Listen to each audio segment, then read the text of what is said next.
All right, good Thursday morning, everybody. Happy Thursday. I always check. Are we happy? I'm happy. We good? Yeah, I'm all right. I'm good. Which is We saying good? something for me. I'm chilling like a villain. All right. That's what the kids say. All right. We got Big Boppers bopping. We got pennant races. We got the Ryder Cup. We got football that starts today. High Right. school, college, and pro. My team might make the playoffs because the Tigers are in the midst of an epic collapse. Yeah, but you have last time the Astros didn't make the playoff was 2016. Yeah. Oh my god, That was a good year for you. That was a great year. That was a fantastic year. It was a good Mhm. good night last night on the north side. It was. I know. We got Cubs everything. Cubs look good. It's a say a September, baby. And we had a Bush bomb. We had a electric superstar. Did we have a PCA. Bush bomb? Yeah. I'm not sure. I was listening to ESPN. I'm not sure. I believe that Matthew Boyd hit that home run. I'm sorry to correct you. Matthew.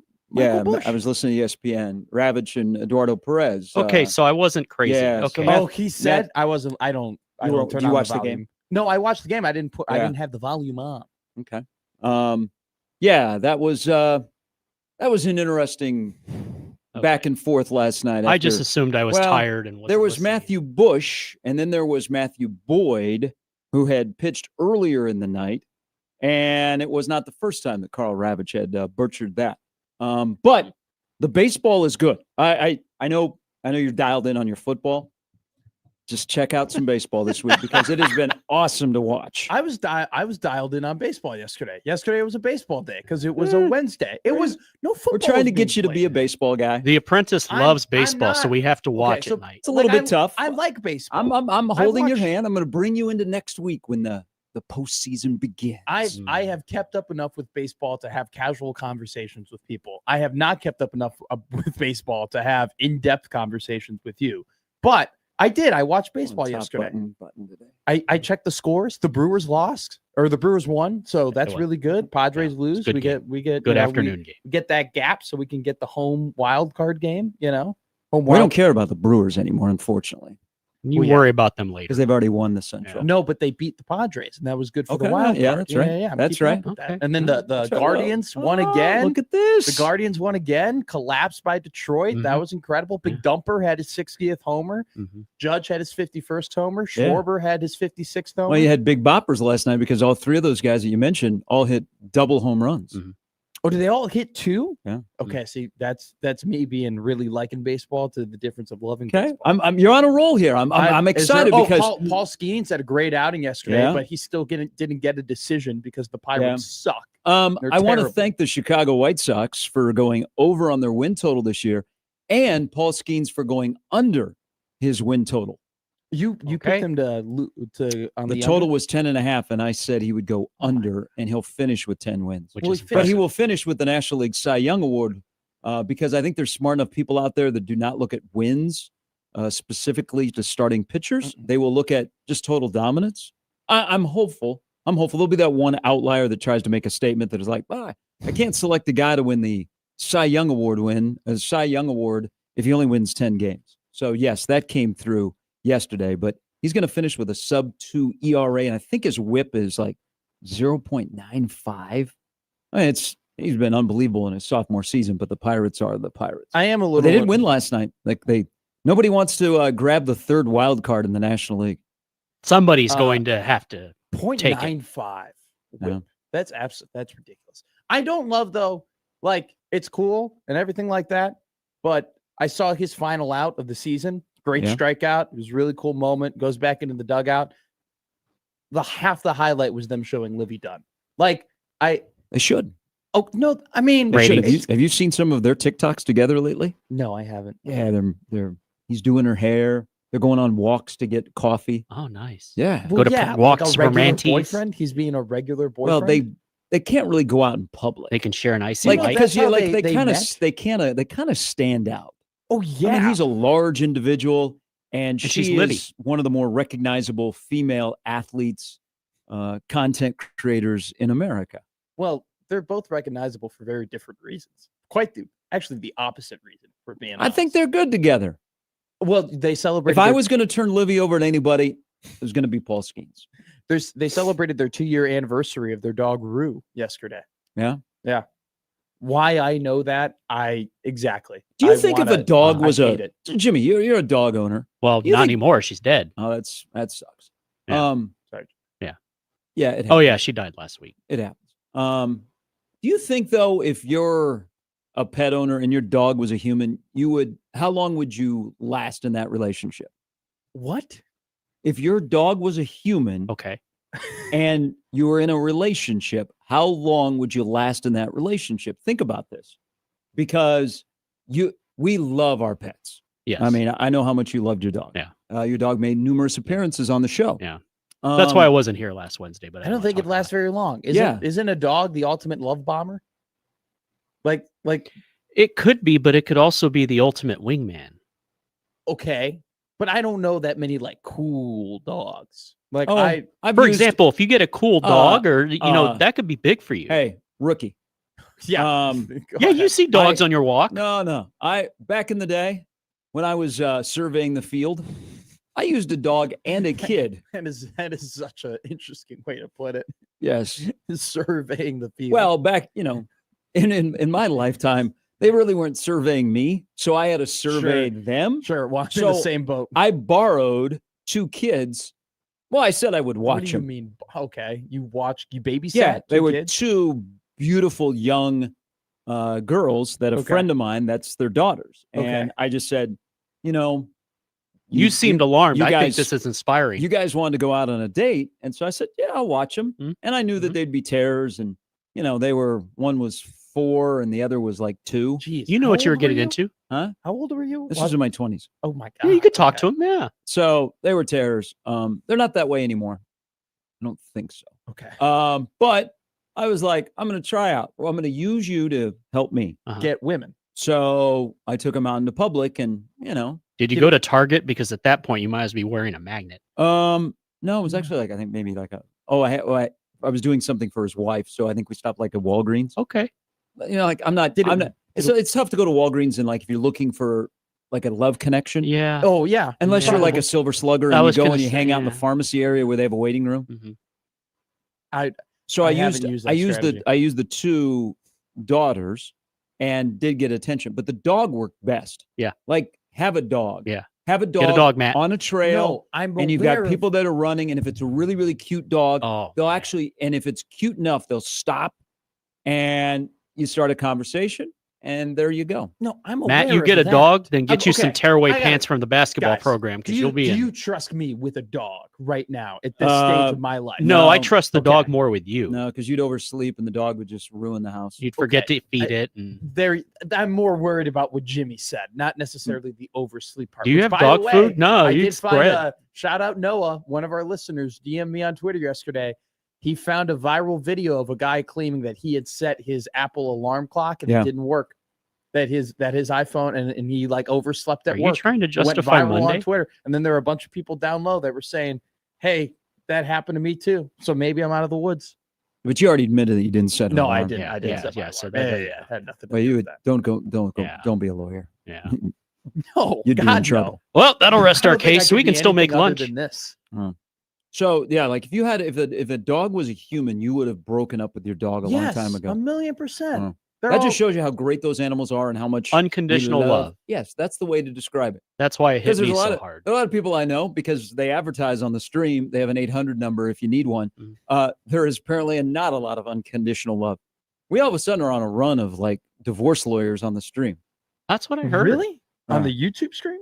No, on the regular app stream. Yeah. Oh, okay. Well, there's divorce lawyers all over in terms of billboards too and everything like that. The rate This keeps isn't a big going up. town for billboard divorce lawyers or ambulance chasers. Where you're from, That's true. where you're from, it's like Um, every other billboard is strip club, Brian Urlacher's hair, Yes. or divorce lawyer.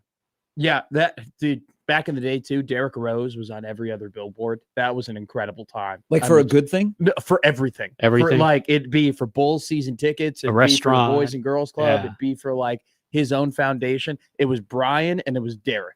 And then you would get Why the is he selling occasional Cubs Peanut tickets? Tillman, you know, like you just like, you know, I'll peanut punch like some sort of like fumble Ruski like sort of like word play. I think everybody would be tired of their dogs if they were human. The dog, your Yeah. dog is always running up to you. It's always patting. It's always like, happy you're home. it That's always why I wants loved food. mine. I'm hard to love, It's and always she loved eating me. your food. Yeah. It's always knocking things over. It's always tearing things up. What? What if you left? What if you left your house? You came back. He's and- negative. and a I'll tell you human had about just torn up everything up. I mean, a dog is just a perpetual toddler in a way.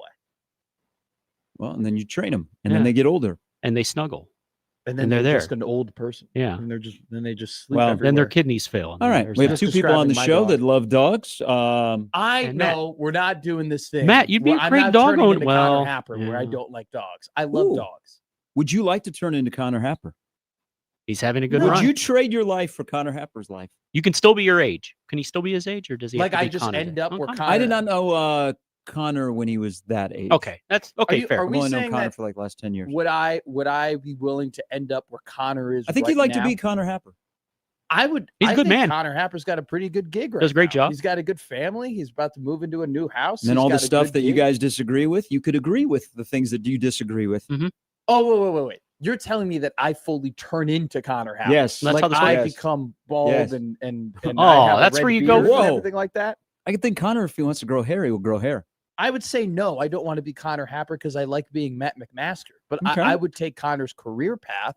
I would, or his life path. I would like to have a wife and a very cute kid. He's never woken up late for his show. Has No, he? he's always here. He's always here. Yeah, Like he's right always at here. 10 when he here. walks in. Hey, Well, he never yeah, takes a it's day hard off. to wake up late for his show. You never know. No, Some God, people go out, they get a little bender the Mhm. night before, they wake up the next morning and 1:30. it's 11:30. do you know that I shouldn't be revealing this? It's all right. It's too I late. took a nap. Okay, took a nap when I got home. Yeah. After this was so not yesterday, the day before. This was on Tuesday. What's wrong I with took that? a nap when I got home. I took a very deep nap. It's Like okay. it was a very like I got deep into Yeah. the REM. You Yeah. needed sleep. It wasn't that long though. Like it was probably only an hour and a half. But it was such a deep Perfect. sleep that I thought it was the next day. Oh, I've uh, done that. And when I woke up and I thought it was the next day and it was light outside. thought you and did was- it again. I thought I did it again. Oh, really? I thought I picked up my phone. It was 12:30 and I like run. I'm like putting my hands on my head. I'm like, oh my God. Do you think they're oh still my doing the God. crossover? I'm like, they're gonna fire me. Like I gotta call. Like I was literally like about to text you. Like That would have been no, funny. seriously. It was that bad. And then my roommate goes, what is happening right now? Like what is wrong? And I go, I overslept. Second, he goes, Matt, it's Tuesday.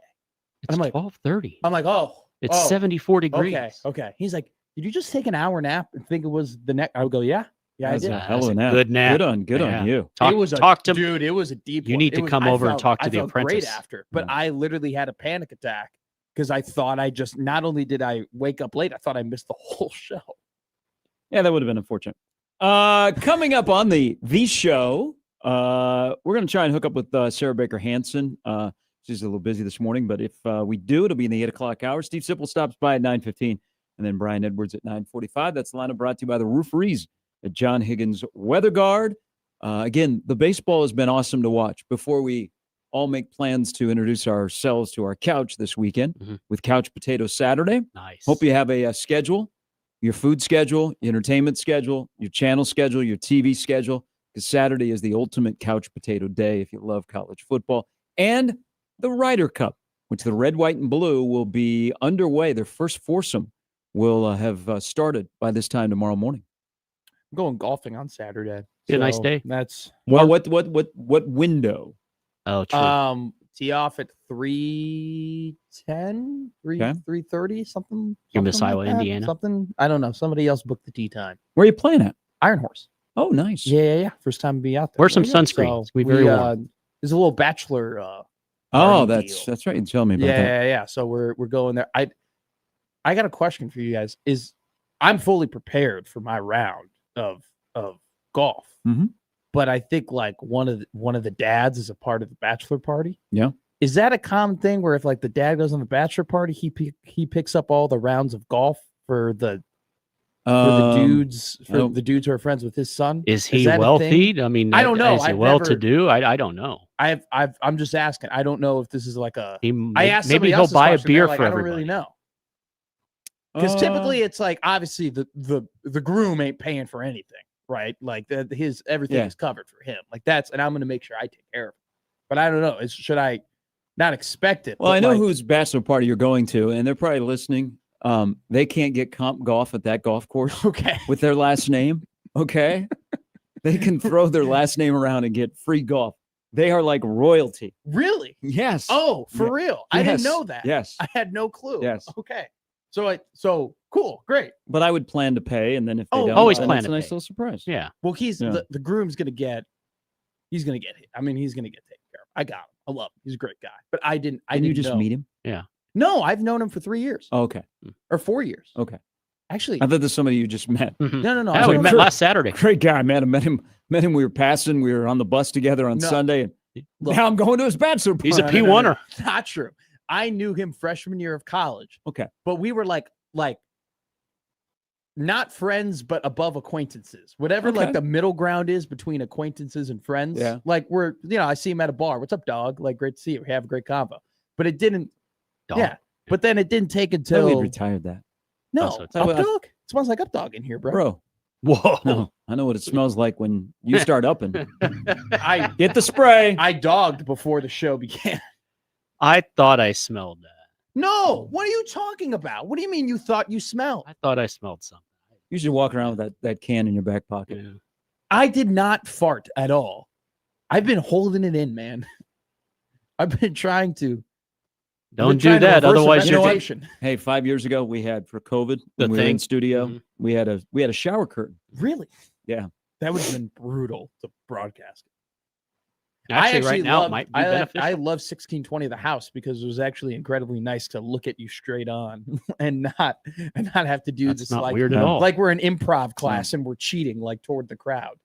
Maybe the best thing you saw last night, if you watched Nebraska dismantle Michigan, the 3-set sweep that I like Nebraska playing at 6:00 at night because they're almost done by 7 when they play teams like Michigan. Now Sure. Michigan was 10-1, but Nebraska, after a little bit in the first set, rolled in the next 2.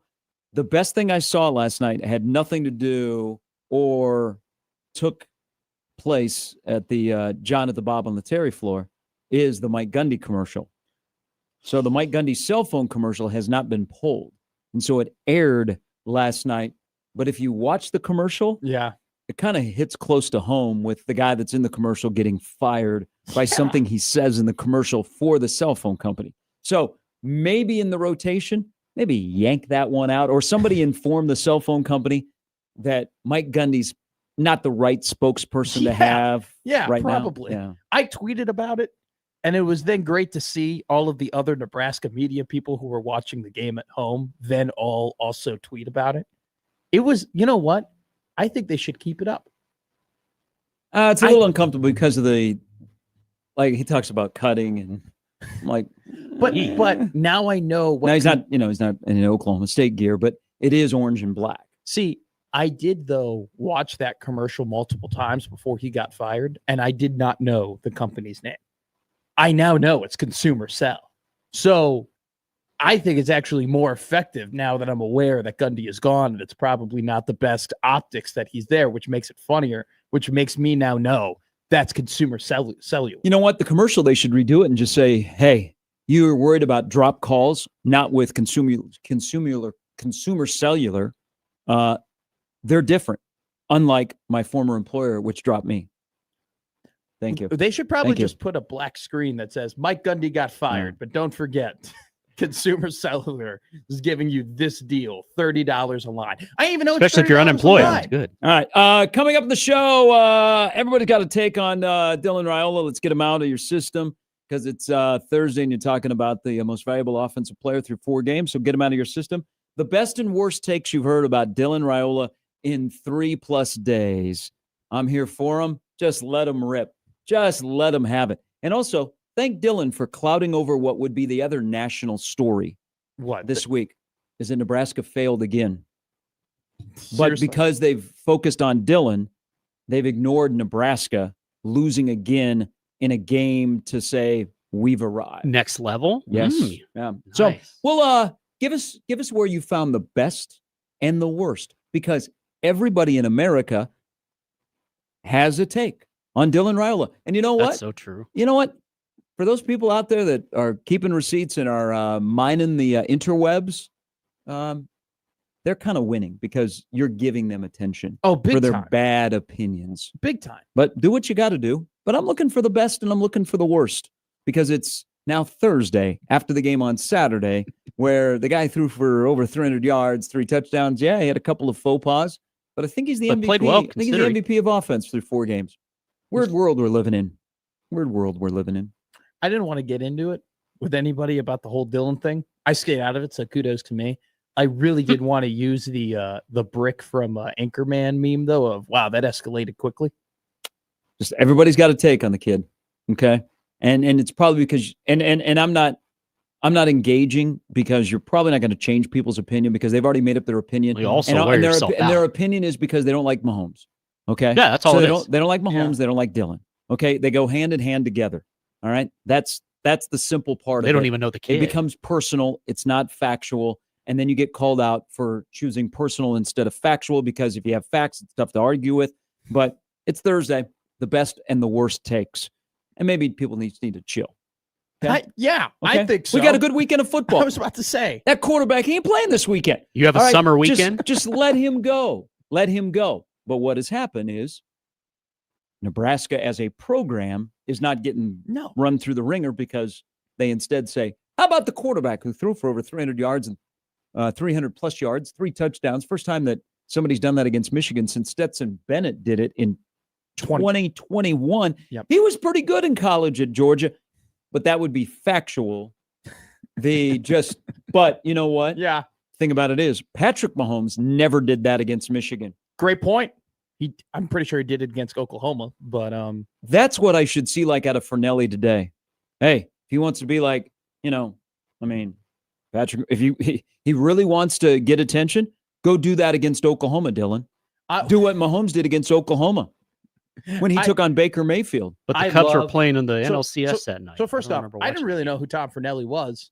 I had heard of his name, but I didn't know what he looked He's like. a Chicago and I guy. didn't know- He loves your Fighting Illini. I had really. I think he's a grad. He talks a lot about the Fighting Illini. You'd be I don't know if you mentioned anything about Luke Altmaier this week.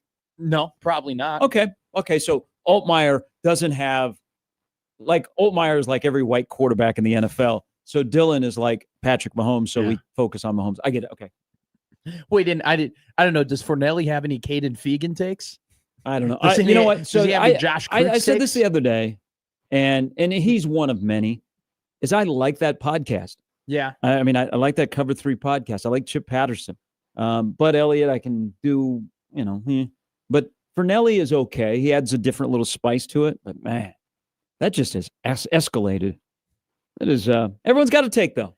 Everyone's got to take. Do you think if you're Dylan that you kind of, obviously, I'm not saying that you like the discourse that's happening around you. I think if we're up to Dylan, he would prefer all the discourse to be positive. But if you were Dylan, don't you kind of like that a lot of people from the Nebraska fan base and / media core came running to his support to kind of shut down that stuff? Like, I think it'd be a sign if they didn't. Yeah. yeah, Then you'd That'd be a like- different Maybe like, conversation. you know what? Well, Has Trev Alberts changed his number when he left here? Mhm. I don't. I think that's a Yeah. sign. I told you he'll get a huge pop when they announce his name in the starting lineup on Husker Vision next Saturday. It is what it is. Listen, There you go. listen. It's funny. No, it's not funny. I disagree with that. No, it's not funny. I It's think- ridiculous. You know what? Because people are exposing themselves, okay? And they're making it personal. And because they don't like Mahomes, they don't like Dylan, and you've already made up your mind. And I'm not here to change your mind. You do what you got to do, okay? We all got to chase the bag. We all got to do what we do. We attract an audience. We have credibility, all of those kind of things. This is when you realize that the discussion around Dylan, weirdly compared to other quarterbacks, is all about numbers. When if Nebraska wins against Michigan, we are now on day 4 of Dylan has already won the Heisman because of who he is, because of the attention, because he's 4-0. Nebraska is ranked.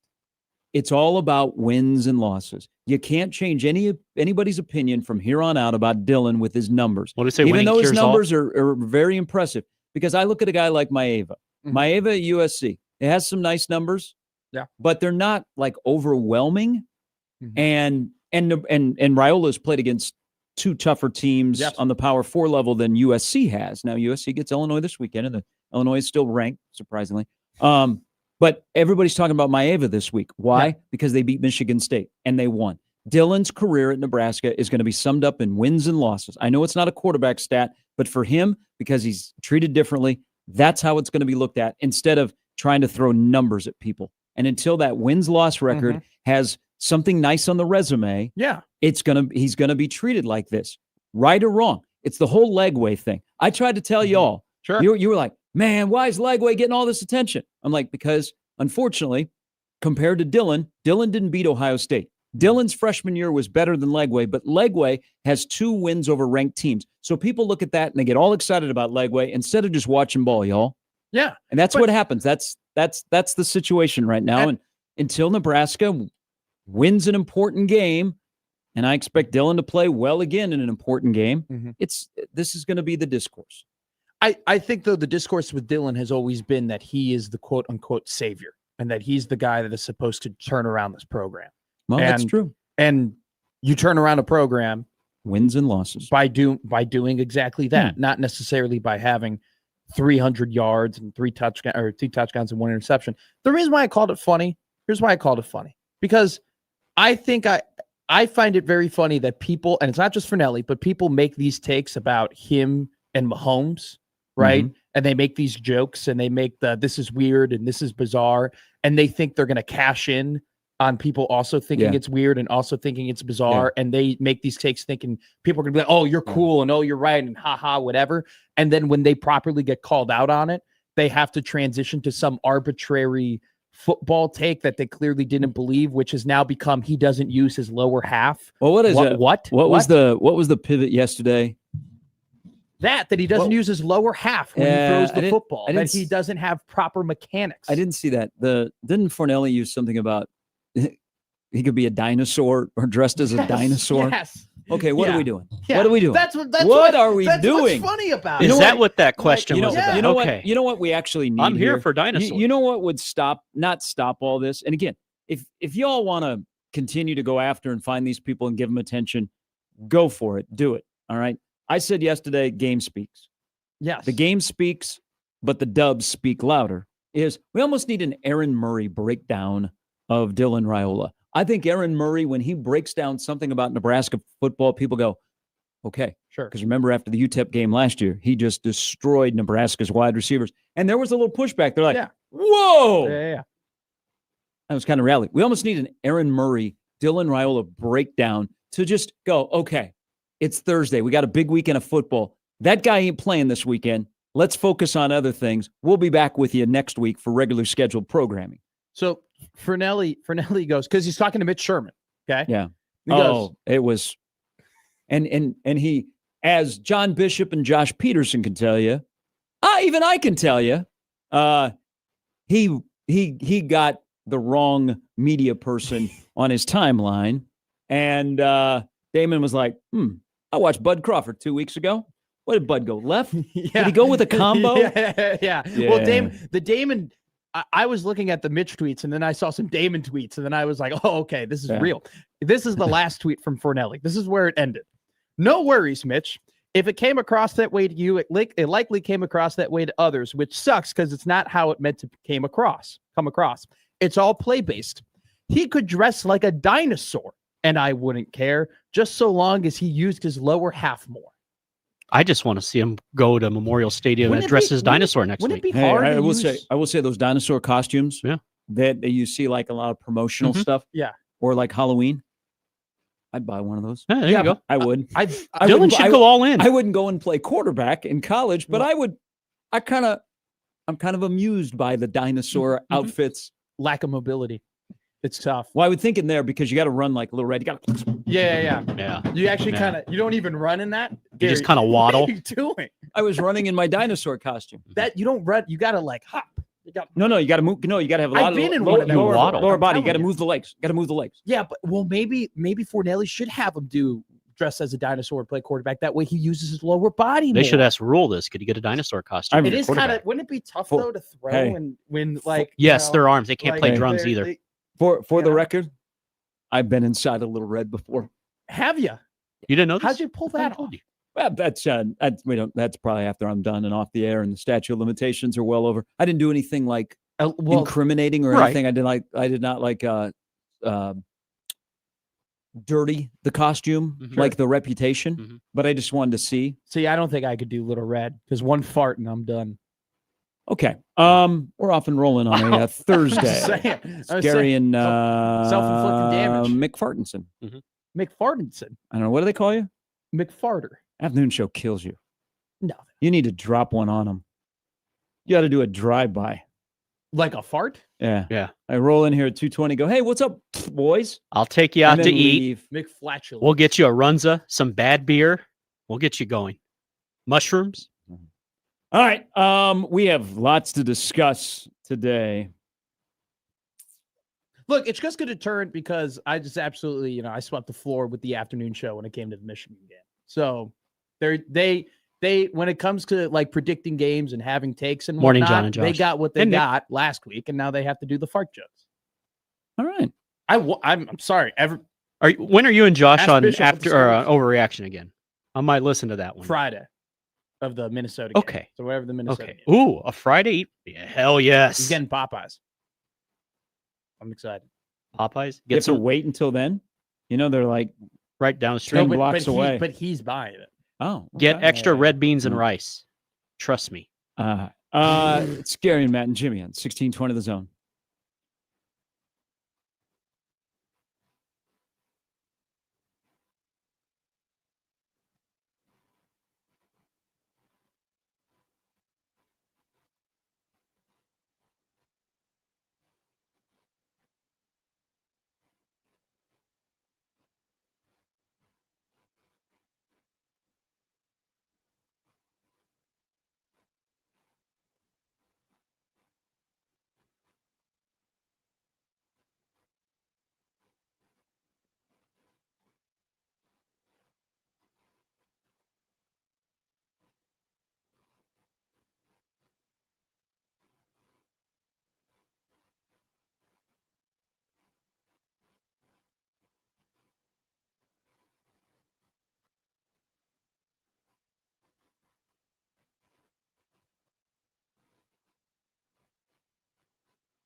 All right, welcome back in on a Thursday morning of a bye week ahead of Michigan State. Gonna be a tough game. I think the following week is one to pay attention to than Michigan State.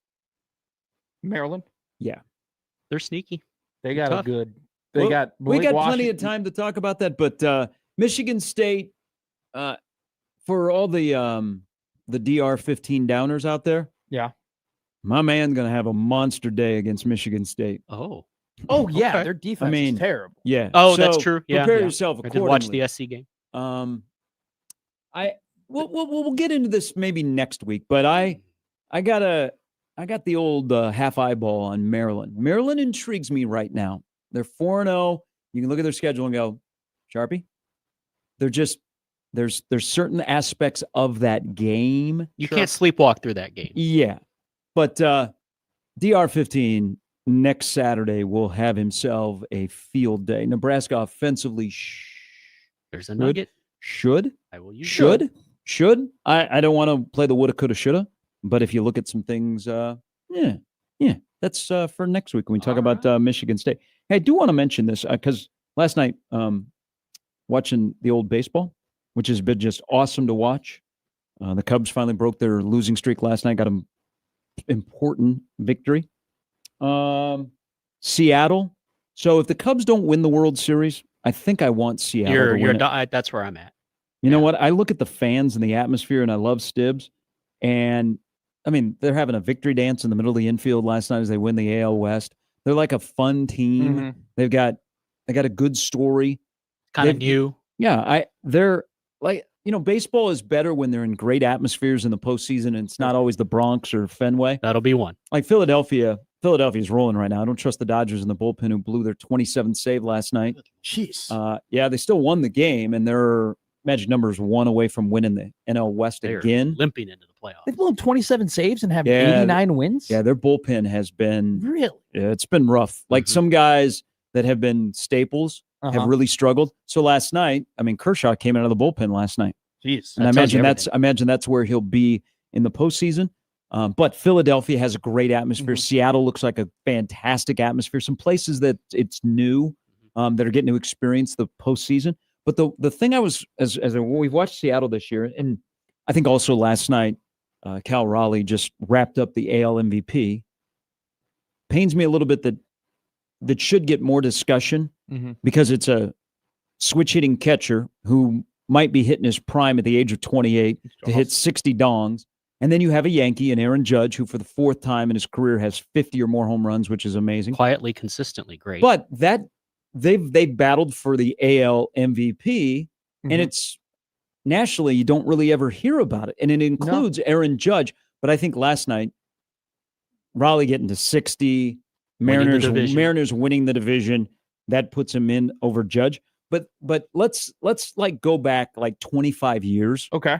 If Cal Raleigh was having the kind of season he was having this year, we'd immediately say, guy might be on steroids.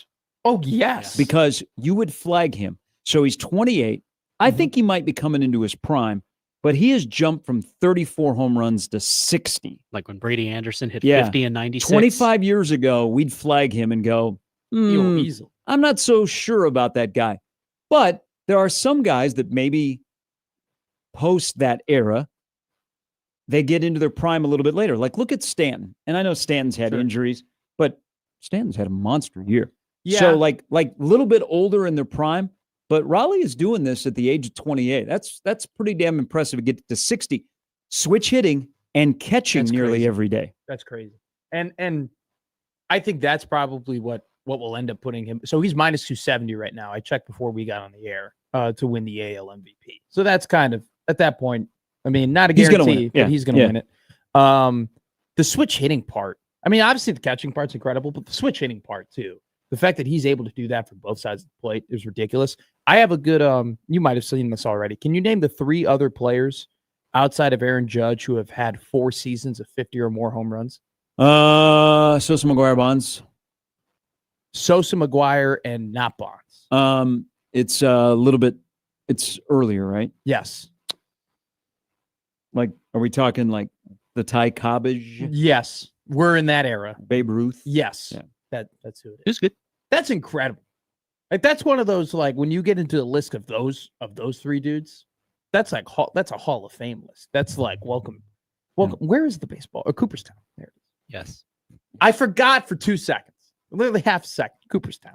I was about to say welcome to Canton because those NFL nominations came out yesterday. Yeah. Put my boy Chad Johnson in. Oh, this explains your text that sorry, we were having Put fever. Ocho in. Put Ocho Cinco. That'd be great. But no, I think yesterday at Wrigley it felt like a playoff game. That was pretty cool. A little chill in the air. The night before too. Unfortunately, didn't feel so well. It actually kind of felt like later in the game when they blew a 5-run lead. It was Last night windy. they did not blow a 5-run lead, but Carl Ravitch blew it last night. It was rough. with the I just, you know what, ESPN baseball, and it Mhm. looks like they're going to hang on to some baseball.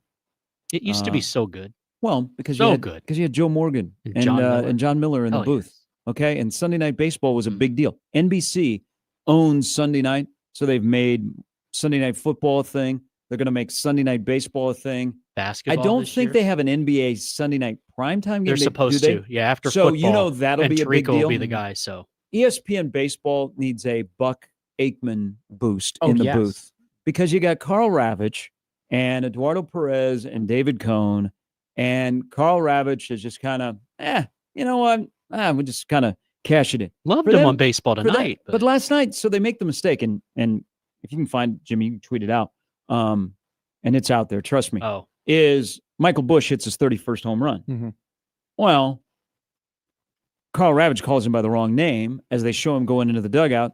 Eduardo Perez says home run by Matthew Boyd. Carl Ravitch corrects him. no, it was wrong. It was That's very, how I said it. it was just very, very uncomfortable. It's just the announcer for the standalone game should make it a big deal, like John Miller Yeah. did. Yeah. And it just has not been a big deal since Carl Ravitch has taken over. And last night was like embarrassing because he like doubled down on him. Yeah. Whoa. the being in a big spot, Where's the guy the in his IFB? mispronunciation of names, the at times you question his lack of preparedness. Is Carl Ravitch the Gus Johnson of baseball? But without the excitement and the funny things. In Like- what way? Well, what I just said, like the getting the names wrong, the sometimes you question whether or not he's like ready to go. You just said cashing in. Yeah, I don't right? think, you know what? All right, I don't think retweeted from. I don't think Gus is ever like, oh man, I'm just here to Yeah. collect a paycheck. Yeah, I you just think- can't see. I think Gus just can't see. Really. Yeah. Mhm.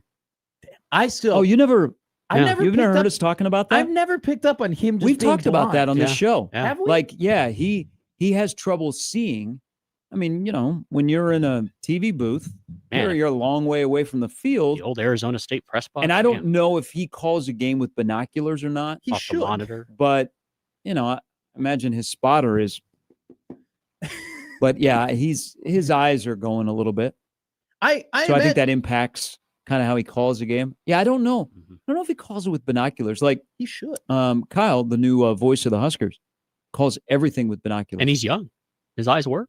He called. That just so shows you. he takes because I can see like you using the binoculars obviously to see like who's out on the field and what No, numbers. to the get yourself entire prepared, play, he Mhm. calls it and then pulls them away. I think as the play develops. comes to an end. No. Oh, as it comes to an end. Yeah. Really? Mhm. I get that. Is that a common? thing? More than you think. Yeah, Yeah. more announcers do that. Mhm. Okay. A lot of my friends who did it, they've told me that I should do it. And I did a football game in West Virginia, and in hindsight, I wish I had binoculars that day That's because what that Gus press needs box to do. sucked. Gus can't see. Yeah, I don't I know. mean- I doubt that he is comfortable calling a game out of binoculars on TV. On Yeah. TV. Now on radio, it's more common. Okay. On TV, you have the backup as the monitor that's right in front of you. Is he? That reading- is showing you. It's not delayed. It's live. Yeah. It's the live action. So you're not like a half a second behind. Is he reading Bo Richter? He was a good receiver for the That's- Chiefs in the that's late another 90s thing. or I understand early the- 2000s. I understand the getting the wrong player, right? But then also, I mean, like it's not like you're reading the last name off of the jersey from the booth. Like you still should know, Now, what we had Ja'Cory Blarney last week The with Stone. Nestler. They call him Blarney. Yeah, I think it was Jacoby Blarney is what was being said on the air. And then they got it back down to Ja'Cory. Okay. But it was Blarney. The whole day it was Blarney. Which Wow. that's Did like he, Blarney Rubble. So did he ever have to mention Cade's name? 93 was never said. It was Do you think that was well? yes. And he wasn't necessarily involved in any splash plays, Yeah. but do you think that was intentional? They never brought up the freshman from North Dakota, the Try true not to freshman. say it. By the way, they were very amped to like point out other really young players for both teams of like, hey, like this guy's super young and he's playing. They're gonna love Yeah. him. 93 never came up once. And also too, Didn't really. I mean, yes, He didn't got caught. play the He got caught sideways yeah, one time, and he got pushed. But he didn't really. he didn't pop. Good or or bad? anything. Yeah. But no, they never mentioned Okay. 93. Now, that's my favorite part with the broadcasters, because obviously I've been caught in saying a name wrong before on a broadcast, Mm-hmm. but I can tell you with full confidence, I have never added letters to a person's last name. Like if you mispronounce, like that is what, or if it's a tough one, like, okay, you're gonna butcher it. I've never added like a consonant or a vowel or anything to a guy's last name. Or you've never misidentified a player, and then your analyst misidentifies the same player with a No. different name, and you correct him on air. No. That happened because I had it muted. I was watching the Indiana Northwestern volleyball game, and I was listening to Chris Voskers on the Big Ten Network because I just wanted, former Blackhawk announcer, I wanted to see how he was doing. I'm supporting the home team. Yeah, so I was watching that. I didn't have, and I How'd we do? rarely Did have we the- win? I rarely have the volume on for certain announcers. Yeah. Okay. That's just going to put it out there. So I didn't hear that. That's incredible. Did he really tell Eduardo? No, it's Matthew Bush. Yeah. That is wild. That was right before I went upstairs. He was putting the baby to bed, and I was like, wait a minute, did I hear that right now? I don't know. Maybe I'm tired. Well, Turns out I was right. He badly wanted to talk about the other games that were going on because Cincinnati and Pittsburgh were in extra innings. The Yankees were I playing. was calling all the The games. Dodgers and the Diamondbacks were just getting underway. Yeah, he wanted, because he would couch it by saying, "We got to bring it back to the game that we're at right now." Which was a decent game. But because he also wanted to talk about the Blue Jays collapse, because the Blue Jays have lost 6 of 7. All of a sudden, the Yankees could win the AL Oh my East, which is God. wild. That's why it's good week. Mhm. Good week, final week. That's Sunday, Saturday, Sunday are going to be 2 great sporting days, because Sunday you could have the U.S. going after the Ryder Cup title. You've got a full day of NFL, and remember, everybody plays at the same time in Major League Baseball. Is it 120? I love that. What time is it? 2:15. 215? Yep. Okay. That'll be great. Like you said, you're roping me in. We'll- You're lassoing me I'm up. walking you into next week because we're going Yes, to have to you be are. dialed in next week. I never knew Well, you were I- out until look. this week. Well, no. Or no, last week. It was last week. I was. He's a I'm- football guy. He's dialed in on football. That's fine. I'm Cubs guy. Okay. My relationship with baseball is I look at the Cubs score and I watch 30 games a year, and then I look around the league to be like, okay, Cardinals, Brewers, Reds. I Cubs don't- need you for the other 132 as well. We got to go all 162, baby. no. They all mean the same. Those Is two that like the games, C&E those two Catholics? games in Otani Land back in oh March. God, Those games Okay. mean something. Otani Land. Otani Land. It's just they just went to Japan. Where's he from? Yeah, but you can just call it Japan. No, it's Otani Land. They have a Or theme park. who's his the guy that gambled all the money? His You? land. He's there now. I'm pretty sure. We'll His interpreter. talk some college football because not everybody's fortunate to be on the cover of U.S. Weekly. It's not Dylan, if you're wondering. Gary and Matt. kinda I did. totally thought it was Dylan. Gary and Matt on 1620 The Zone.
All right, hour number 2.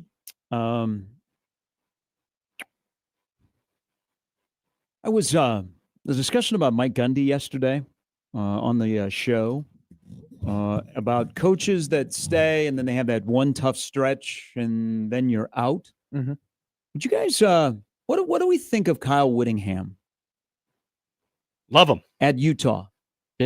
One of my favorites. Respect him. I respect him. Would have loved him at Nebraska. What, I think he's 12 I years think ago? he's really, really good. Yeah. Yeah. I wouldn't consider him like amongst the elite because Utah hasn't had that major postseason success or won a national title or even made like the college football playoff. But I think for what he's done at Utah and how they're consistently competitive, Yeah. especially when they were in the Pac-12, Consistency. That's like the they were- main- when the Pac-12 existed, Utah was always a tough game, whether that you were on the road or you were at home. So I respect the heck out of him. Okay. It was a tough game Saturday against Texas Tech for sure. Okay.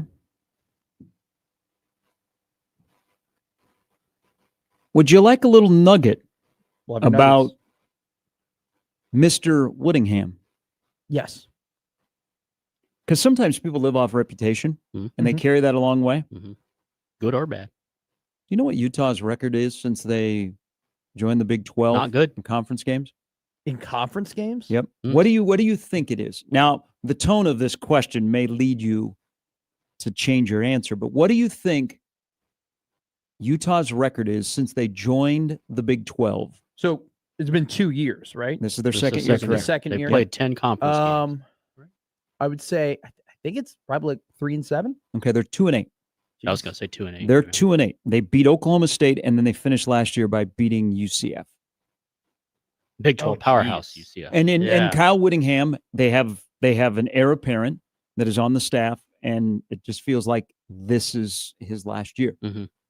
But Utah That's surprising. Utah making the transition to the Big 12 because people thought because of Utah Their and fans the are way puffing they their played, chest.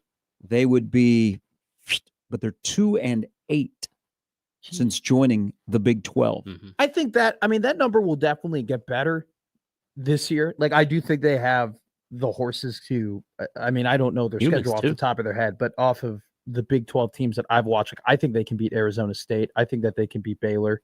I don't know if they can beat TCU. Texas Tech might be a wagon. I mean that they might end up being the Big 12 champions this year, and they hung tight with them. But do you just think that they're in a transition year, or do you think that just the Big 12 has just proven to be a tough adjustment from the Pac-12 to the Big I think it's 12? been an adjustment. Yeah. I think they were not prepared to go into the Big 12. I don't think they have their best I mean, they played. teams They that were. had They were. before. They were also. Yeah, they've also. Cam Rising was hurt. Yeah, I Yeah, mean, they got a that good was- quarterback. They Yeah. made a transition. They their last year in the Pac-12, the first year in the Big 12, they were kind of starting anew with players. I like this new guy they got. Dampier, Yeah. but they're like just some things you run across that you go, wow, they're 2-8 since they joined the Big 12. I'll give you another number I came across yesterday Sure. because I was, for the sake of the show, I was the research guy on the show yesterday. Do you know how many sacks Cincinnati has allowed Oh, in 3 games this Ooh, year? I'm listening. 0. Yeah. Damn it. Cincinnati has not allowed a sack. Now, they've only played 3 games. By this point, you're like, how come you haven't played more? But they played the first 3 weeks and then had a bye last week, and now they play at KU this weekend. Yeah, 2.5 we'll points. get They've 4 not sacks. allowed a sack. You brought up a team that I want to go back to because I got into a great conversation between holes of golf yesterday with someone because we were talking about Indiana. Yeah.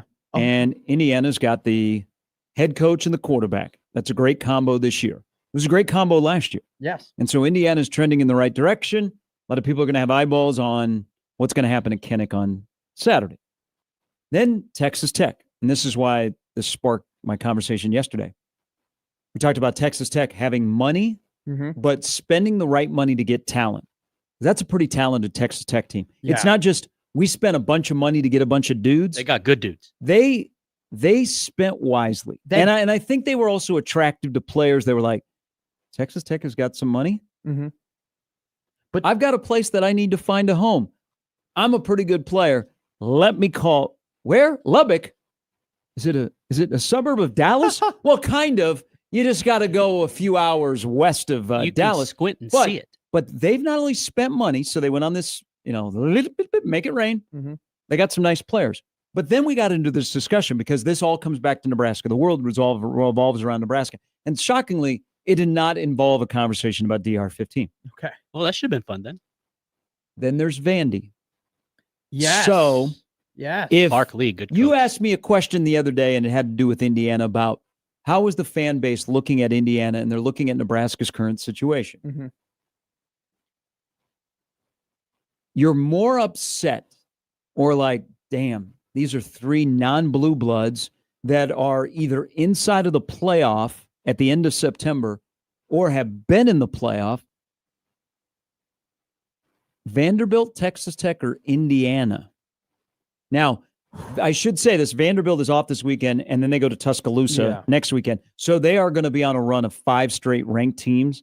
Indiana still has trips to Eugene and State College after this weekend in Iowa City. And then Texas Tech, though, Texas Tech looks good in a conference where they're definitely in the driver's seat.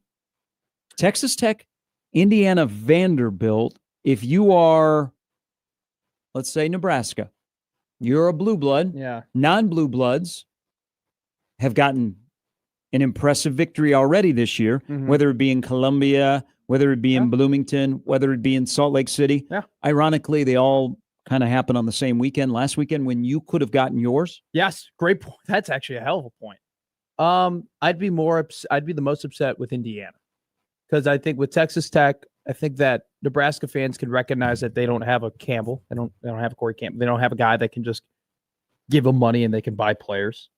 I think with Vanderbilt, you can make the argument they beat a Virginia Tech team that no longer has their coach, and they beat a South Carolina team that, yes, they were up 14-7, but Lenora Sellers was injured in that game. What the final score end up? 31-7. 31-7 was the end of that game.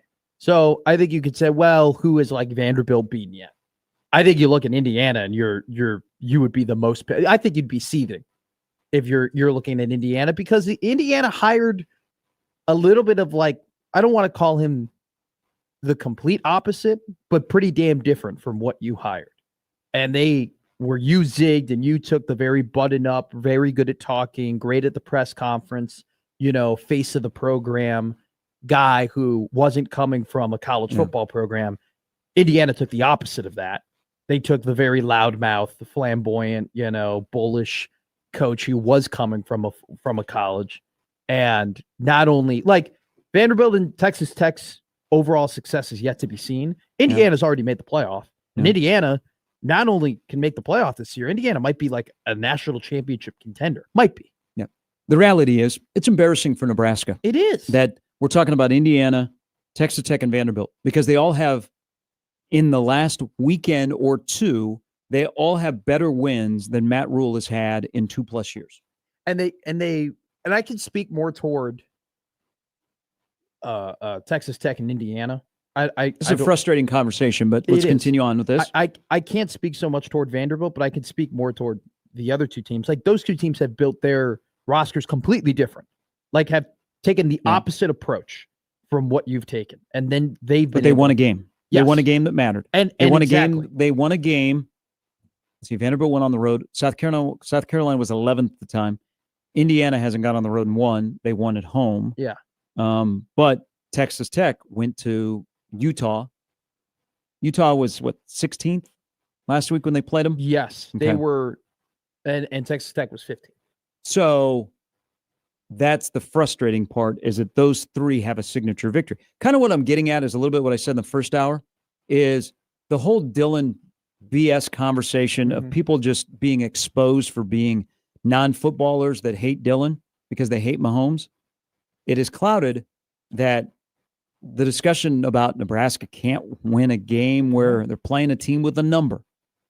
And we have this conversation a little bit when it came to Nebraska basketball, that you looked across the country and there were other teams that were hiring coaches who were in their first year and their second year, and they were having tournament success and they were making it to the NCAA Are we tournament. comparing Nebraska football No. and Nebraska basketball? What I'm comparing to is the frustration of looking around Oh, the I think country. the level of frustration would be much different. But I'm comparing it to what I'm trying to get at is that it's incredibly frustrating for Nebraska fans to be told, hey, what we are doing is correct. What we are doing is right. This is how we have to build our team. This is how we're going to be a winner. And then if you just peek your head and you look around, teams are doing it very differently than you and are having the same success. Or Yeah, I don't- not, or more success. Yeah, I don't than think you I would are. do. I don't think I would include Nebraska basketball in this. Nebraska football, definitely. Your Sure. point is on. What I'm getting at is it just goes back to Saturday was such a missed opportunity because if you win the game, people are talking about, hey, Texas Tech, Indiana, Vanderbilt, and then there's a blue blood that finally got their signature victory, and they're talking about Dillon in a whole different thing. All about wins. The narrative has been about the talking. It needs to results need to start now, and the thing that we're all going to go through is got another month before they get another opportunity. Yes. And I think if you would have found a way to win that game on Saturday, I think that win would age well.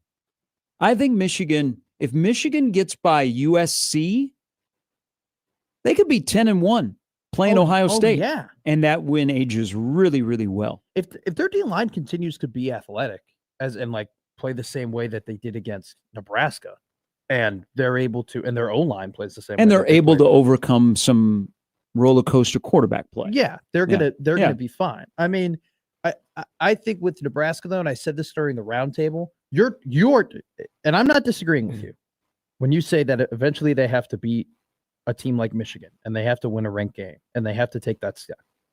But I didn't necessarily look at the Michigan game as the next step.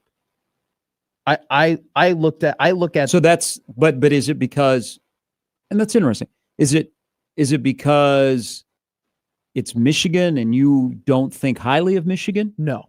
It's because I think there's They had a number next to their name. Yes. That's the big thing. yes, but I don't look at the next step being Nebraska beating a ranked team. I look at the next step as Nebraska beating the teams that they're favored to beat.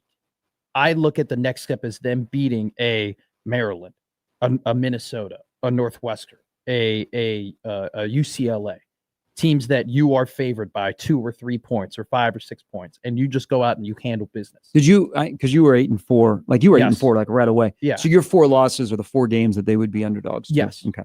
And so that's my expectation of this team, that this program finally, because the whole them not making a bowl game for X amount of years literally Wasn't came well. down to you were favored at whether it be at home or on the road, and you didn't win. So if they were to beat Michigan, if they had won that game, to me that would be, oh, you went 2 steps. Because now not only have you proven that you can beat the teams that you're supposed to beat, but now you're beating teams that people Yeah. don't think you can beat. Did the line? I guess I never looked. It got Because to did it flip that Nebraska was a favorite at kickoff? it didn't flip. It Okay. got to a pick 'em. Okay. It got to half a point or a pick 'em. Maybe people are upset at Dillon because they lost money, I don't or is know it just because they don't like Mahomes? bad bet. So like his I'm gonna son go with that. plays Why in were- Lincoln. Why were you putting? You shouldn't have been putting Yeah, a lot there were of a money lot. on that. A lot of game. smart people said, "I'm not touching that game." Yeah, that was a. I've weird, worked here that long game- enough to know better. Gary, that game was based fully on like hypothetical Yeah. potential. It wasn't based on any There- sort of like merit or any like. There were so many other good games to bet on. There was Mhm. it could have shaped up before it got to a pick'em of where it had sat with 2.5 of one of the great bad beats. Oh, yes. that would have been incredible. All right, take a quick break and we'll come back. We'll get some tweets, good conversation on the stream. You can always join us on the Prairie Flower Casino Zone hotline, 402-951-1620. If you're wondering, just a little nugget to prepare your prep for next week. Okay. Michigan State, they are 90th in the country in red zone defense. Okay, I have one for you. Yeah. They are. I got to scroll up here. They are 87th in run offense according to PFF. Yeah. They've got some issues on their lines. Mhm. Good Good matchup. It's DR15. If you are in fantasy football for next week, I would draft him. You think he's going to use his lower half? No, but I think Rule will use his upper half, lower half, whatever. I think if Nebraska has an opportunity to be crooked number and big number boy. Mm-hmm. They got ears. They know what's being said this week. Hell yeah. So what if you only win 45-31? It's 45 against a Power 4 team. You get one of those a year, apparently. Huh. We're back with more Gary and Matt with Jimmy after this on 1620 The Zone. Football's back, and Underdog is the best place to make picks and win money all season long, and you can play right now in Nebraska. It's easy. Just pick whether your favorite players go higher or lower on stats like touchdowns, receiving yards, interceptions, and more. And if you get your picks right, you can win up to 5,000 times your cash. You can play with as little as $1. Hey, in addition to football, you can take the Tigers with a lot of unders because they are falling apart. So are the Astros. But also this week on Underdog, I'm looking at college football, Ole Miss and LSU. Lane Kiffin tweeted to take the over. There's some drama, family drama going on there. So that could be a fun game, whether you're doing this or not. I'm going to do it. Download the app today. Sign up with promo code ZONE to score $50 in bonus funds when you play your first $5. That's promo code ZONE. Millions of fans have already won billions. Making picks on Underdog. Will you be next? Underdog. Make picks, win money. Must be 19 plus and present in Nebraska. Terms apply. See assets.underdogfantasy.com/web/play and get terms _DFS.html for details. Concerned with your play, call 1-800-GAMBLER. Visit ncpgambling.org.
All right, rolling on a Thursday. Gary, Matt, and Jimmy. You know how big Bud Crawford is? By the way, stopped by Westview High School yesterday. Oh, wow. Huh. Good for him. A friend whose wife teaches at that high school, and he screenshotted her text to him. Oh, I think Bud Crawford is at our high school. he's not doing the national rounds anymore, but he's on now all the niche podcasts that I like Yeah. to listen to. So he was on Adam Lefko and Shaq have a podcast. Yeah. So he was on that pod, and that was a really funny story. They go, Bud, do you size everybody up?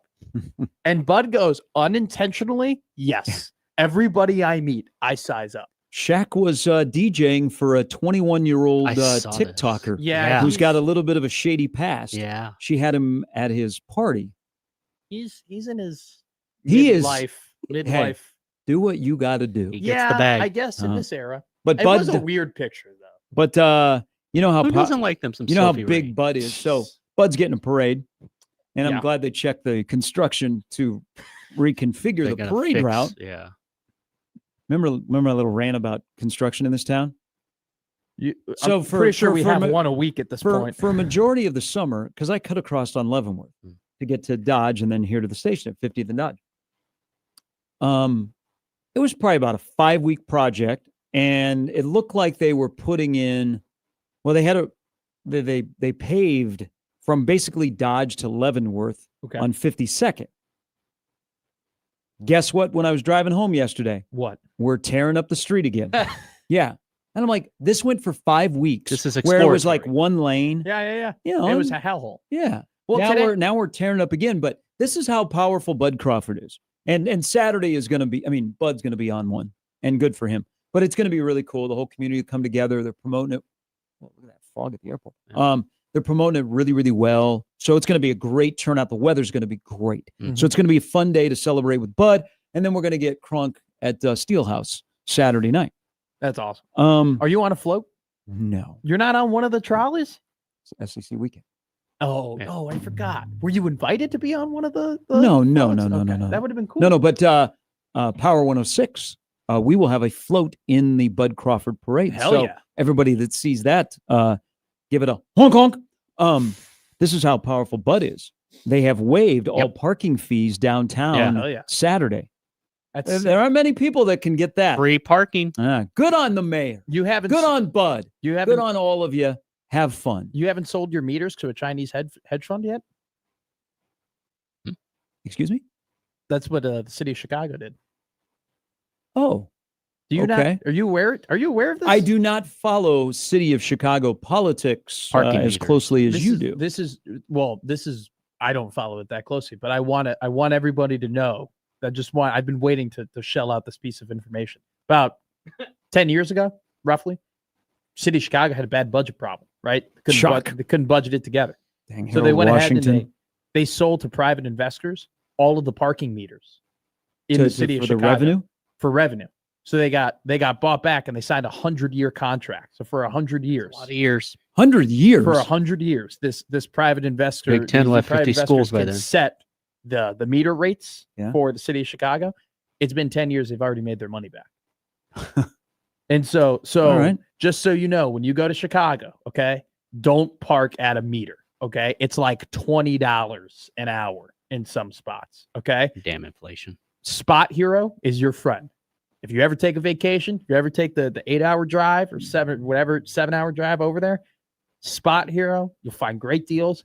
Put that sucker in a garage. Okay. Thanks for the tip. Don't I've seen park at Ferris the Bueller. That could be a risk. Don't park at the meters. But yeah, that's great. Power, but you know the Dodge thing, the Dodge little construction over here that they took down that was gone for 3 weeks, it's back up. Well, And yeah. by the way, Because it's a bye week. I'm PO'd I was PO'd on my drive in today because there was usually am someone too. flashing their lights at me this morning, like with the blinkers. They know And you. that typically is like hey, something's wrong, or your lights aren't on. No, it's or a gang sign. It's not a gang sign. That's what my dad told me. It's a gang sign. No. I asked that when I was a kid. And he goes, "Yeah, they're gangs. How about They think we're they think we're in a gang." Mhm. And I'm like, "That's pretty cool." Yeah. Before I knew that you probably Don't not want to, necessarily want to be in a gang. Don't Yeah. wear the red shirt. Yeah, not a gang sign. really. I Well, th- but you're like at 38 in California. I'm actually down farther. I'm on 30th in California. Okay. I'm on coming. Maybe they were just a I fan am of the oncoming. show. They were flashing their lights at me. I thought they were like trying to. Nothing was wrong with my car. Nothing was the issue. Then I look at their driver's light, their license plate. It was an Iowa plate. Always those Iowans. I know. Always those Iowans. Screwing with drivers. Justin might have a possible NIL deal. Justin has for, a hell of an idea. for Dylan. So Fornelli's saying dress as a dinosaur, and Dylan doesn't strike me as a guy that's going to dress as a dinosaur. I don't know, man. His fashion tastes are off the wall. I wouldn't put it past him. If they could find it, if there was a Gucci dinosaur suit, I think he'd probably find his way into it. Dylan, we'd love you long time, regardless of what the win-loss record is in your career at Nebraska. If there is a TikTok and you're in one of those dinosaur costumes and you tag Tom Fornelli, Do it. Come on, Dylan. you would Youngs elevate get to him. status. No. We would retire No. number 15, No. and you and Tommy could wear it together. No. God, no. And Bo Davis. He doesn't need to feed into it. Wasn't Bo Davis 15? That If you sounds know, you about know. right. Texas Yeah. Tech, Lubbock. Yeah. That's, yeah. They got an interstate hung on. Okay, Yeah. Yeah. bad day. I know. But Justin says Runza has the Runza Rex costume.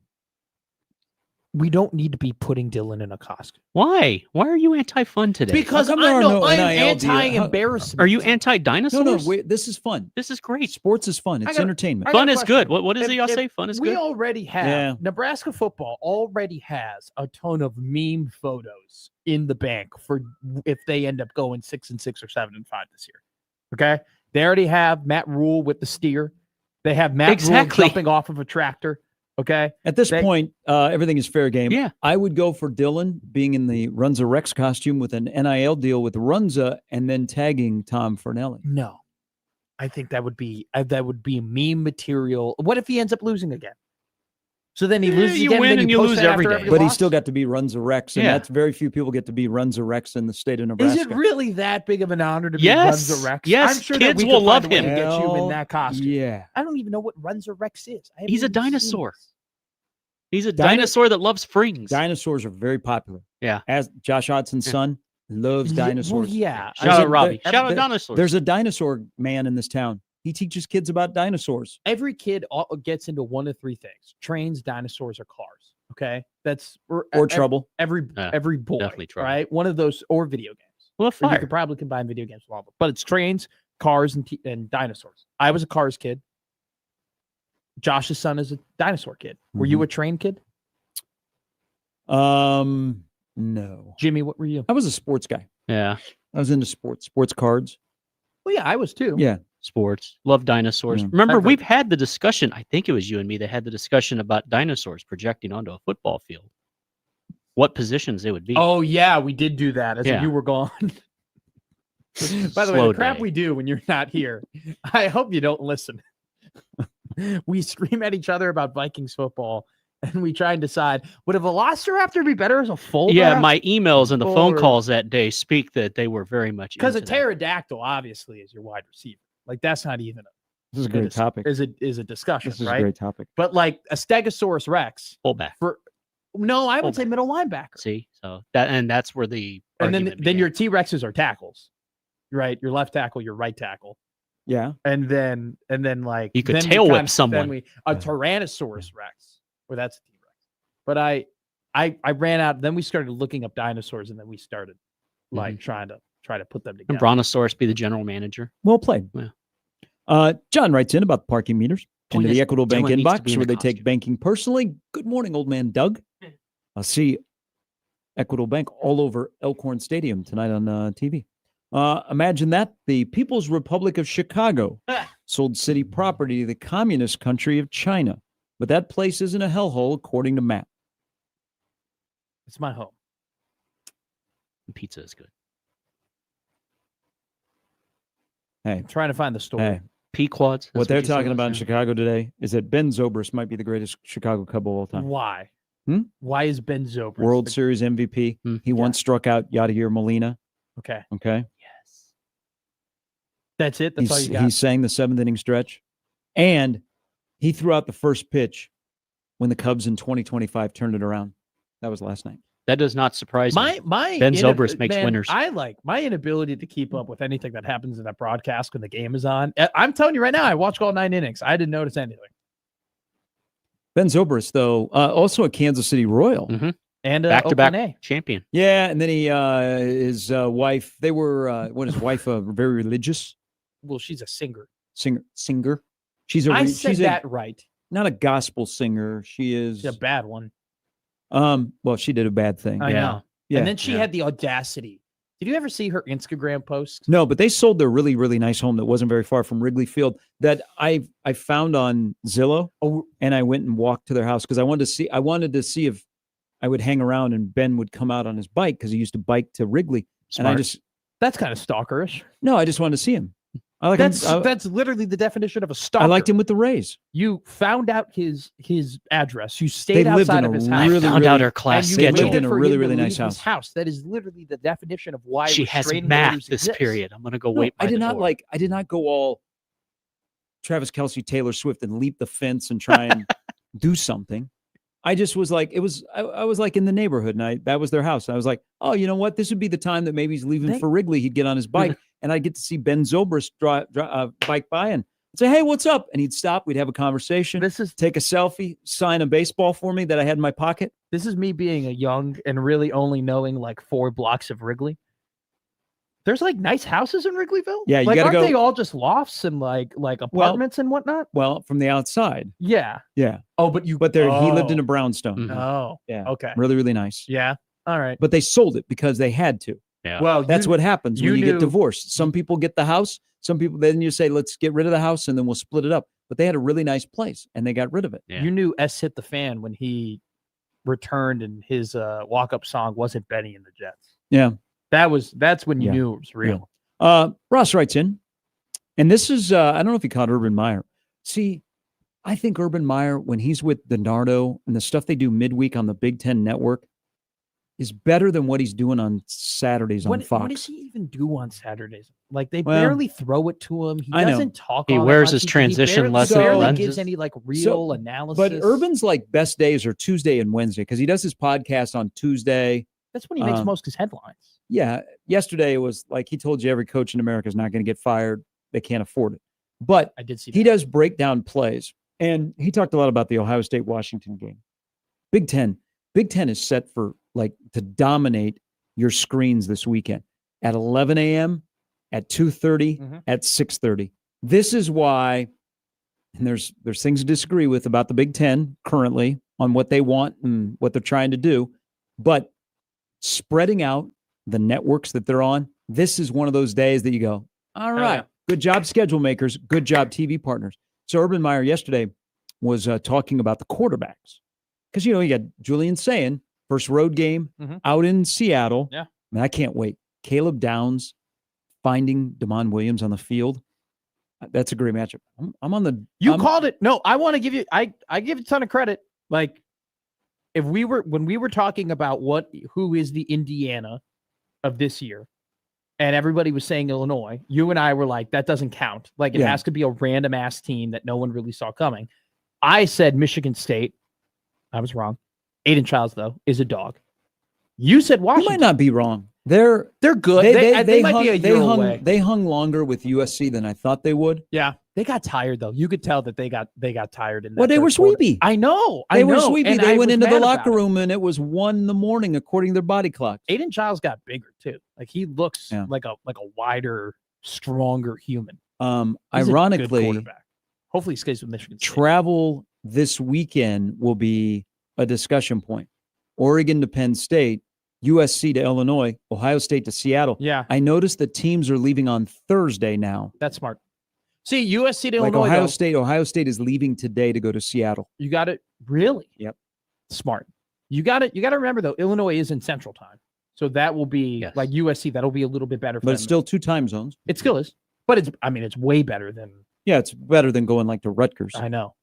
But for many reasons. But But- it's still you're playing at 9 a.m. according to your body clock. Mhm. Lincoln That's- Riley that's addressed so this last tough. week.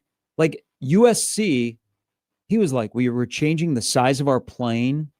Like when we leave. no, it- they got to.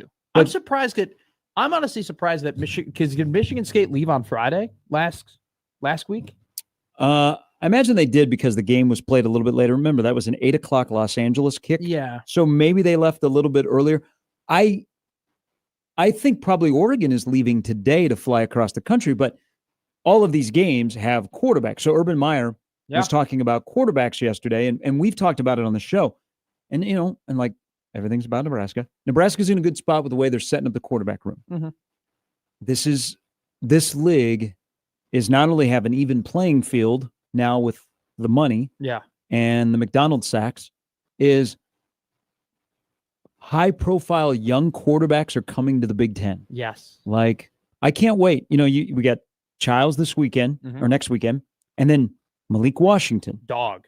Who is the freshman quarterback from Maryland. Maryland is 4-0. Dude. Maryland has, what did Maryland bring in? 60, did they bring in 64 new players? Is that right? I think they have 64 new players. They have a lot of, when I was reading the Athlon Sports preview of them, it was stressed. I read you the quote on the air about the anonymous Big Ten coach was like, I don't know what they're going to be, but they have a lot of talent. Mm-hmm. And when I went through some recruiting statistics about running backs yesterday, what teams over the last 3 years have gotten 4- or 5-star running backs, your usual suspects: Oregon, Penn State, Ohio State, Michigan. Maryland got 2 of them. They're recruiting well. Urban Meyer labeled it as the Magnificent Seven, the best group of young quarterbacks that he's ever seen. Bryce Underwood, Dylan Sayin, Moore, Washington Childs, and then DeMond Williams. Oh, yeah.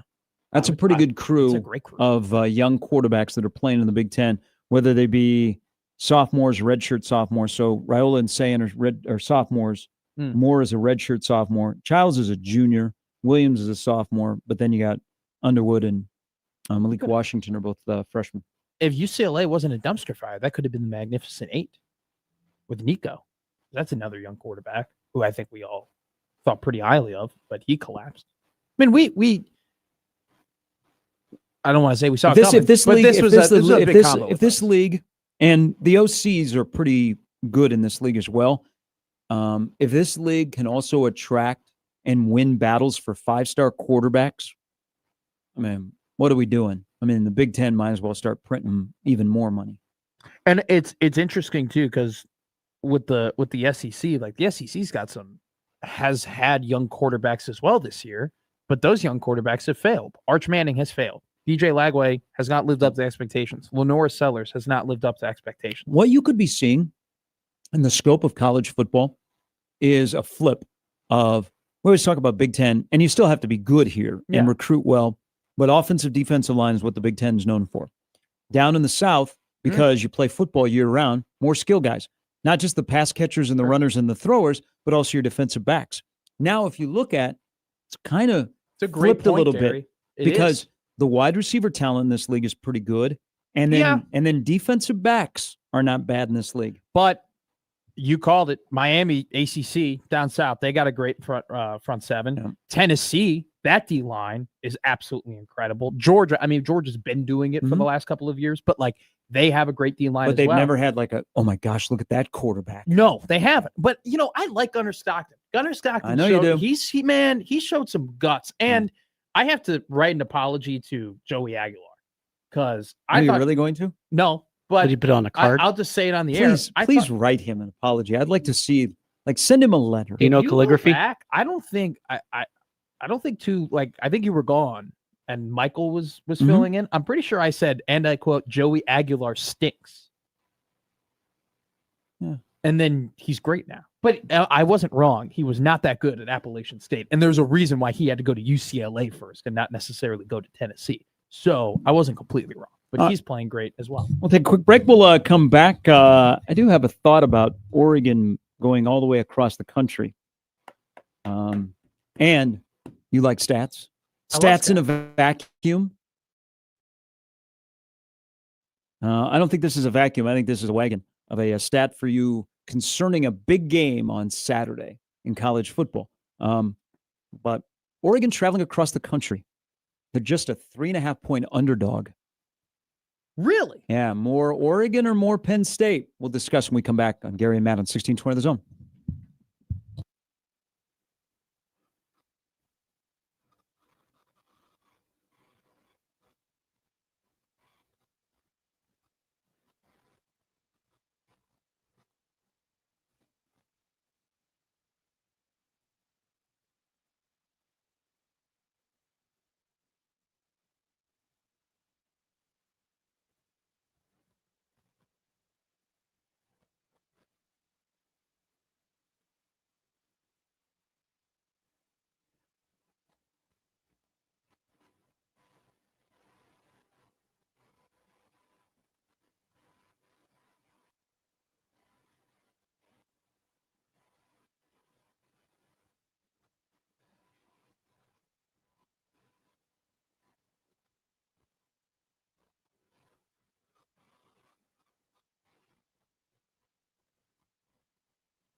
All right, bye week for Nebraska. They'll get ready to face the 112th in the country pass efficiency defense, Michigan State Spartans, next Saturday at 3. Nice. Should be an easy breezy day for the left tackle, Elijah Pritchett, and the right tackle, Gunnar Gatula. Well, that's what they might have been testing that out. Well, Could be the reality. Could be a battle at right I tackle. I think that would be wise to at least see Gunner versus Teddy. next Saturday. Yeah, I think Gunnar Gatula. I think you got to play Pritchett. So we got a little and we have a little jumpy. But at this point, his fault though. No, but he's got past history. He does. Just play him, okay? When he and run the ball behind him. Just play him. Leave him at left tackle until you are just forced because he is killing the team. Then you got to take him out. Play him at left tackle. Put Gatula at a place where he's comfortable at playing right tackle. Teddy can dabble in some right. Maybe he could play some left. I don't know. That's the scary thing about as the season moves on. Are we just going to have 3 tackles? And sure. Sure. And one of them is going to be gone after this year. So what happens at that position? But you're also going to face a team in Michigan State that only has 6 sacks through 4 games. But this is where I say, keep an eye on Maryland because of a tricky East Coast trip, place you don't play at a lot, a team you don't play on the reg. Yeah. Well, now I don't want you to get nervous. This is 2 weeks away. As of right now, Maryland leads the country in sacks with 16. They have a freshman who has 6.5. Geez. So just sit on that for a moment. Real quick, can I throw you another one? Sure. Rush defense. Their rating within rush defense Mhm. is a 93.1. Mhm. They're 4th in the country. They rank behind Texas Tech, Auburn, and Miami, and ahead of Cincinnati and Florida State in terms of how efficient they are in the rush Yeah. defense. That's not a good matchup for Nebraska. They've got some issues on the line at Michigan State. Now, if they fix them, okay, and they flash definitely offensively, but this kind of feels like another 45-31 type game. Now, Nebraska gives up 31. You're like, Isn't it? But Sure. I'm already gonna put it on the board. Big offensive day next Saturday. Michigan. I'm not ready to get into the defensive part of it, Sure. but Nebraska offensively next Saturday will have a big day. Michigan State, from an offensive perspective, is a little bit similar, or sorry, from just a they're a little similar to Michigan, but they don't have that big hitter running back, Mhm. but they do have the young quarterback that They do. Hey, even if you get to him, he still is going to be able to make plays outside of the pocket. Now, Childs cannot run like Underwood. He's not going to break off for a 40-yard touchdown like Underwood is, Mhm. but he's kind of the hybrid between what Underwood and Dillon is. Dillon can move it around the pocket and make those extra plays. Childs does that better, in my opinion. So I was mentioning about Oregon, a huge game, whiteout. I'd love to go to a whiteout game. They do the whiteout really, really well. It looks great on television. And those people are what they are. And if you're not wearing white and you're at the whiteout game, Oh, they're probably going to let you hear about I it. don't think there's an option. Well, I mean, if you're a visiting fan, I think I'm wearing my Duck gear. I don't know. That place is such a pain in the ass to get to that I think I'm just never going to go to a Penn State game. Oh, you got to go to a whiteout game. It sounds like HE double hockey. Well, sticks it to get is. to. It is, but it's if it's the whiteout game. I'm not going It's to fun. I'm not going to a random Penn State against Toledo game. But the whiteout game pops. They do that well. And so it's whiteout on NBC on Saturday night, and here come the Ducks, who are traveling all the way across the country. Dante Moore at quarterback. This is Dan Lanning. You got 2 top 20 defenses. Oregon is blowing people out. But all the travel, the whiteout, Mhm.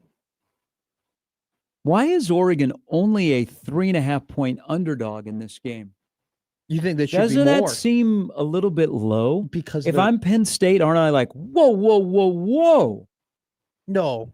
More It's Oregon or more about Penn State? Garrett, way more about Penn State. Okay. I just wanted that to be on the record. I wanted to be out there. I didn't want to say it. You said it, but I agree with you. It's like the girl who's always a bridesmaid and she finally gets engaged, but people are like, I don't know if we're going to make it to the wedding. We've done this a couple times now. You know what I'm saying? You follow what I'm saying here. We've done this. We've done this song and dance I was over and engaged over once I got again with married. Penn State. We've done this Yeah. before. Oh, has Penn State been a bridesmaid very often?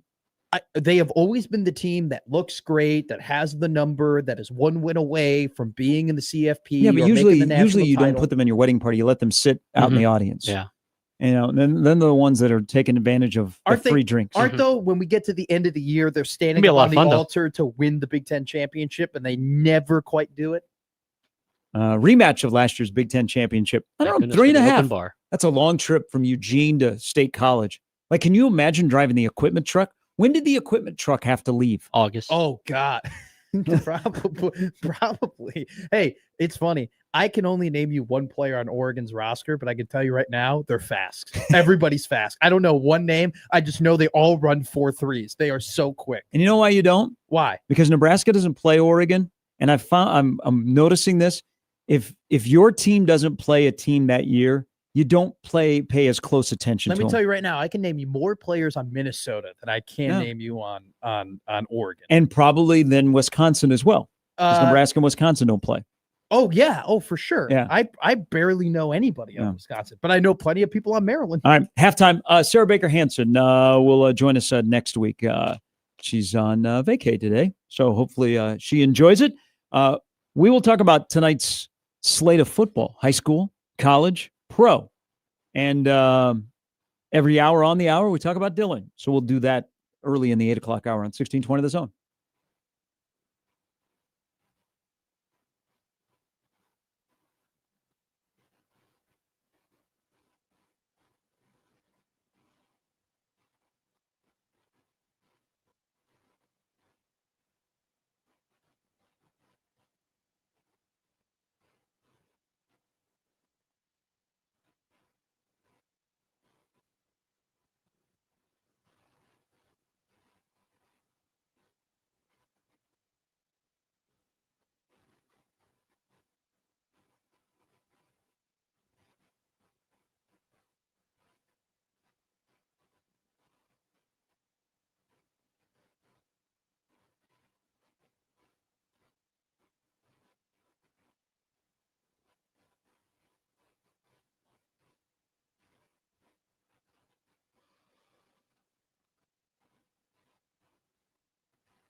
Can I guess?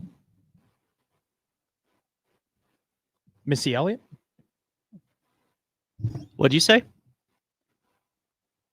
Is it Missy Elliott? It sounds like Missy Elliott. Whoa, Matt! Is it Missy Elliott? Bang! You can go get you some Valis tickets from upstairs or something. Hey, I'm learning. I know you did a really smart thing there because you said it really quietly. You're like, Missy Is Elliott. that Dionne Warwick? It's Missy Elliott. Yes, I know it is. that. Good I know job. her. Thank Yeah, you. yeah, I'm hell getting yes, it. But yeah. instead of going Missy Elliott, No, you no, went- no. You went Missy Elliott. No. I said, can I take a guess? And then I whispered it even more It was quietly. like umpire Oh. Frank Drebin. Strike. I watched a Steve, movie yesterday too. I'm getting better. I'm pop culturing. What was it? What did Okay. you watch? I watched The Outlaw King about that? with Chris Pine. It's about King of the Scots, Robert the Bruce, and his rebellion on King Edward of England to take back I knew Scottish Bob land. Bruce. Yes, and it was a very 7.2 out of 10 movie. If that was an earthquake, that would be bad. If it was a pizza score, it would be pretty decent. So there you go. Look at me. I'm Yeah, listening to yeah. music. I'm watching movies. Big not just jukebox. Let's go. Your favorite female artist outside of Missy Elliott, I saw has hit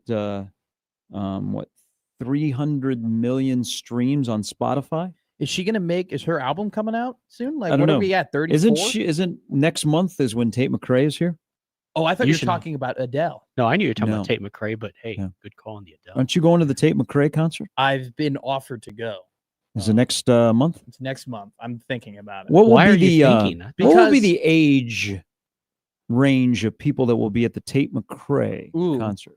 14 to 24. Yeah, I hope it's fine. I hope it's nothing under 14. Ask. Because I've seen some clips of this concert. Yeah. It is very, Risque. yeah, big time. Like to the point where it might be a little uncomfortable for me to Oh my hear. God, I think she showed her shoulder. No. If you follow Tate McRae on Instagram and you see I follow her- Tate McRae her- on Instagram. her videos of I'm this, stretching. it's a lot. It's a lot to handle. You say that like that's a bad thing. It might be awkward. Go to the concert. I might. I got off. See, so it's like $85 to sit in the nosebleeds. I'm not paying You, 85. you bucks work to at be a in the group of radio stations. Certainly, you know somebody. here. But I was offered to have nicer seats for what is double that price, but for how good the seats are, it's worth it. So I'm thinking about it. I've never been to a pop concert. That's really what it's all about. Okay. You should go. I'd love to You hear live in a that. town that's Yeah. got plenty of opportunities to go see a pop concert. Mhm. I was more excited that Eric Church is going to stop by next year. Well, that'll be great. Is Yeah, Benson the Chief Boone, is going to be back. He hasn't been back in Omaha since he was here for the I like College World yours better. Series. is Benson Boone coming? Because I saw some clips of he had a concert Oh. recently. He sings about a bunch of beautiful things. Apparently- Don't know. Apparently, he's a hell of a performer, and I kind of want to see him perform.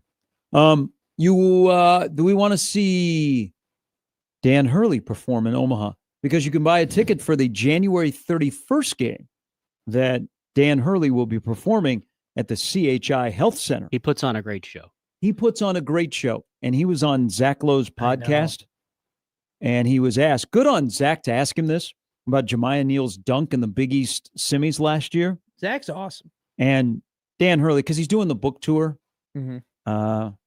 he said, quote, I felt like I got what I deserve for being such an a-hole in Omaha. And I'm like, Well- man, that man is a treasure. Same. Creighton gets under his skin, and quietly the Creighton-UConn rivalry, it's pretty good. Dan Hurley is one of the best things that's happened to the Big East since the Big East was so good that it got a 30 for 30. He's like on a throwback ESPN. to that time. You know what? He doesn't get an F. His teams are really good. Good coach. He is a psycho on the sidelines, He off is. the court. Everybody's like, man, he's a good guy. But when the game starts, he's on a whole different level. But he's good for the league because he's Oh, not only yeah. the personality, but they win. Mhm. And he's even better here. I loved what he did. I love that. And I'm okay with people giving it back to him. January 31st. I just hope that's not like an 11 a.m. game Oh God, because it's no. a Saturday, but Oh, it feels gross. like the Fox game of the Yeah. day. And at 11 a.m., boom, here comes Gus. Don't they do a night game though? Um, That could be one or the other. I love Zach Lowe because Zach is incredible about basketball, but he's also always curious about how humans interact with other humans. Mhm. And the way I love that he framed the question. I love that he framed the question of like, you as a bald man calling other people baldy. Like, what's that about? Like the way that the fact that that was like the lead into that question was awesome. Now, Big Mac, do people call Coach Mac Big Mac? I've never heard I him. couldn't picture that. Yeah. Why don't like, you I try that the next time he No, stops hell by? no. Let me know I've how that never goes. met him. Maybe, He is Coach McDermott. maybe if you have a different relationship with him. I was a little taken aback that he called Coach Mac Big Mac. You know, as wild as Hurley is when they play Creighton and some of the stuff that he does, like him and Mac have a Yeah. really good relationship. Oh, I could. Well, you can Yeah. tell. You know, I went to that game. I was lucky enough to be at that game, and you saw it. I think you were closer to it, where how they shook each other's hand before the game and how they Oh, yeah. interacted. But Lot they of were respect. walking down the sideline together before the game, and then even after the game, they were laughing it up and everything. Like they're cool. I think if you're Mac, if you're Coach Mac, or if you're Coach, it just any coach in the Big East, how can you not help but respect Dan Hurley in terms of the winning that he's done, and the fact that I think Dan Hurley, for if you want to say his faults, he's done a very good job of being an advocate for the Big East. And multiple times he has gotten up on the podium and said, But didn't they want to get out of the Big East? Weren't they going to go to the Big 12 last year or But- 2 years ago? Please but, don't. but Please still, don't. he still went on the podium and said the Big East should have more Yeah. bids. This is one of the best conferences in I- America. It's a I- joke that they only have 3. I think if I'm at Seton Hall or Providence or Georgetown, I don't share that sentiment.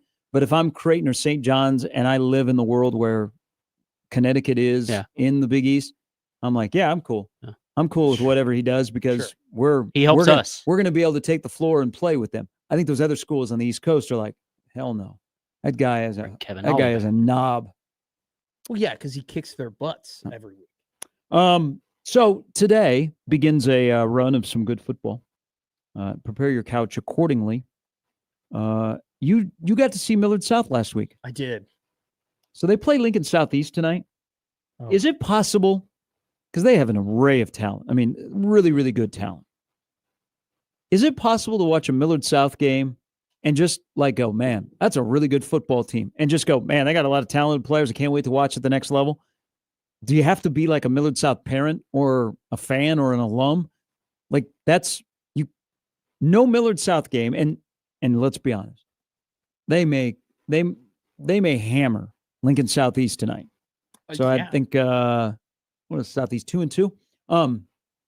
But I just the Millard South conversation. Can you just go to a game at Buell and go, man, that's a good football team. They got a bunch of really good players. I wonder what he's going to be like at Alabama. He did something I didn't think would be broken this quickly.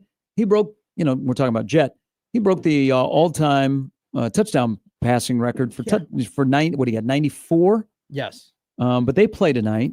I never in my wildest dreams thought there would be a game between Millard North and Bryan, and both teams would be 0-4. Let's see. North, who beat Central, then got upset at the end of the Yes. game by Kearney. Yeah. They're at Northeast. I think Northeast is unbeaten. And then we have Omaha South at Elkhorn South on TV tonight. But not like a little okay schedule. The schedules this year have not been good in Class A. Like not No. just hey, they're lopsided games, Do they get but just better later? having Mm. not really. The districts are kind of wonky in A. Now B is where it's at. Mhm. Well, B is super Yeah, competitive. we'll see at Gretna tomorrow night. Gretna and Bennington. So with Millard South, first up, I do want to shout out their fans. They like stayed the whole game. Why So, not? They like- were winning 70-0. I know. I'm pretty sure it was like 49-0 after the first 2 quarters, and they were still there. So kudos to them. Also, the Millard South band, Yeah. my God, what a performance. I mean, they were absolutely incredible. What'd they do? They did like a honeycomb, Yeah. like flower performance where they had like, no, I'm serious, where it's like everybody was script dressed up Ohio? as bees Whoa. and they were playing their instruments and they were doing some great lines. And then all of a sudden they had different honeycombs that were also, I think, part of like instruments. And then they combined all the honeycombs together and they made like a cornucopia. And this one girl was in a bee costume and she was coming down the aisle while everybody else was surrounding her playing. It was incredible. It was like, That it sounds was a trippy. halftime show, man. I did the whole breakdown during our halftime show because I was sick and tired of talking football with John Schreiner. They're Sorry, John. I know. no, I was No, nothing against I always John. It's like everything talking against the fact John, that John likes talking football. Apparently, his analyst does not. no. What was I John. going? Let's look at that saxophone player. That's what I said. Do you think that he could play football? I literally was like, look at the lines. Look at the lines. The lines are so perfect. They're like all in order. Look, it's worth watching, Millard South for sure. But after a while, it's just, the Alabama quarterback threw it to the Missouri tight end for a touchdown. And, I wonder why, North can't get up the field. Well, it's because the Iowa State safety is bearing down every single time in the gap and stuffing everything. And even the guys that they don't have going to P5 schools and don't even have going to D1 schools are still really good at football too. I hope you guys talked about their future at quarterback. That freshman's going to be pretty good. He came in at the end of the game and he was a little. Brody Peters is going to be a good player. He was a little, like, you could tell he's a freshman throwing the ball and he's got to develop as a thrower, but as a runner, he was running he was the fastest guy in the field when he stepped out there. And pretty sure North, at least for one series, still might have had their ones out there. He was impressive. College game tonight, not a bad Army at East Carolina in the loaded AAC. Caden Hauser night? We get to watch him play. Love me some quarterback? Jeff Monken. But we'll get to watch Sam Darnold play tonight. So the NFL game on Prime is Arizona and Seattle. Seattle's a 1-point favorite. Yeah, I say that too. Because Seattle is 8-1 on the road under Mike McDonald. Really? Mm-hmm. That's a hell of a stat. This is They also, I don't think, have given up a rushing touchdown. And now you face a team that just lost their top running back, and the person that'll run the most is the quarterback. Well, if the quarterback decides to run, I mean, Trey Benson is going to have to fill a pretty big role for Arizona. I don't know. I think that quarterback for Arizona, by the way, I think the idea of him being a top 10 quarterback in the NFL is going to be a remote thing. I think Kyler Murray for his career will be a middle of the pack guy. This is the overreaction Friday, the ultimate overreaction Friday of Thursday Night Football, in my opinion, because you're either going to walk out of the game saying, why the hell did Seattle pick Sam Darnold? They should have kept Geno. What a big mistake. Darnold is just the guy that he was at the Jets. Kevin O'Connell is this or that or whatever. Yeah, but Sam Darnold's gotten off to a nice start. Yeah, but he has played, like, the games that, like, playing the Steelers and whatnot, like, they've played some pretty under the radar, Saints were bad, son. like. Well, okay, so they so fair to played- Seattle. So Yeah. they played. They blew the game at the opening week against the Niners. Yes. Then they beat the Steelers, and then they blew out the Saints. Every team in that division is over 500. Yeah. In the West. Yeah. Seattle might be better than you think. Well, that I mean, you could say, well, they could easily be 3-0 in a really good division. No, Sam Darnold's gotten off to a good start because I thought he would go back to Carolina, Sam Darnold, well, without Kevin O'Connell. But, his OC is, you mentioned him earlier, Clint Kubiak. yes. Yes. Who was in the Saints last year when the Saints had that massive run in the first 4 weeks of the season. Here's the thing with Darnold, too. I do want to mention this. Sam Darnold did go 3-0 in Carolina to start his career, and everyone thought that he had, like, resurrected it and he was incredible, and then he fell off. And he kind of did something similar in Minnesota last year, too, where he got off to this incredible start, and then when it mattered, like, he's a good quarterback. I'm not, as much as you're not willing to put, like, a top 10 mark on Kyler Murray. You think Kyler Murray will be a top 10 guy? I think Kyler Murray is where he's at. He's a middle of the pack guy. Yeah. I think Kyler Murray, more than likely, yes. I don't He's think you 4 feet 9. with 12, 13, wait. 14th best quarterback in the NFL. He's a tiny baby guy. 1 second. You are on the correct side here in terms of more likely or less likely will Kyler Murray become a top 10 quarterback. Okay, you are. And I will agree with you because that's more likely to happen than less likely to happen. At the same time, I do still think that the talent that he has, right, He is fast. is He's still really fast. absolutely incredible, and his arm is still great, and his accuracy can still show, and he still evades the pocket, maybe not to the level that I think he would. He also has been let down by the weapons that they've had in Arizona over the last couple of years too. Like, he's never had a top tier running back. They only have 10 catches out of Marvin Harrison Jr. I know. How is that a But that's Marvin Harrison Jr. More like dropping the ball. Miata Marv. That's not Kyler Murray not finding him or not throwing to him. Marvin Harrison Jr. at some point has to actually become the bar none absolute best wide receiver in the league that people thought he was easily going to be when he got drafted. Kyler Murray seems to me as a guy that's going to throw for 180 a game. Probably won't get to 181, and he'll get you 40 to 50 yards on the ground. Once in a while, he'll have that one I don't- touchdown run that's I phenomenal. don't think you're wrong. I'm not ready to fully close the book on him. I'm not. I'm not closing the book. I think that's just who he is. He'll be a middle of the pack guy in the NFL. 12, 13, 14, 15. I wouldn't be surprised if Kyler Murray, if the Cardinals ever gave up on Kyler Murray and he went to a different team and resurrected his career. resurrected his I could career. see that. I could, if Daniel Jones can do it and Baker Mayfield can do it, I could totally see Kyler fitting into a better situation and end up being a top 10 quarterback. I don't know if he'll be a top 10 quarterback in Arizona though.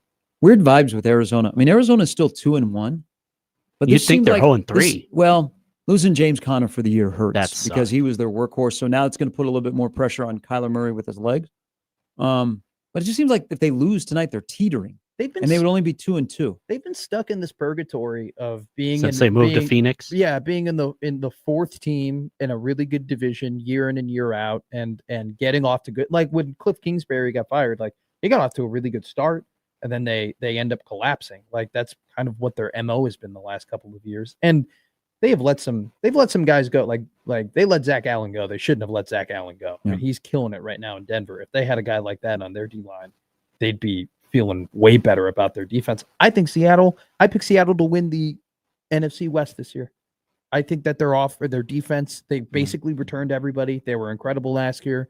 McDonald, I don't know if he's an elite coach by any means. I don't know if he's a great coach by any means, but he definitely isn't a slouch. He's not a bum. So Might be the year of Seattle. You know, they used to give shirts out, Mariner fans, which would say eliminated, and it would have the trident as the M and eliminated. Really? Yeah. Now they're Clinched. like, people are like, I want to be a Mariner fan. Yeah. Might be the year of Seattle. Bring the soups Mariners, back. Let's go. Seahawks, and Washington upsetting Ohio State on Saturday. Kraken having a good year. That one I'll just leave aside. I'm not going there. I don't think the Kraken Yeah. will have. No, I'll ask Josh. a fan.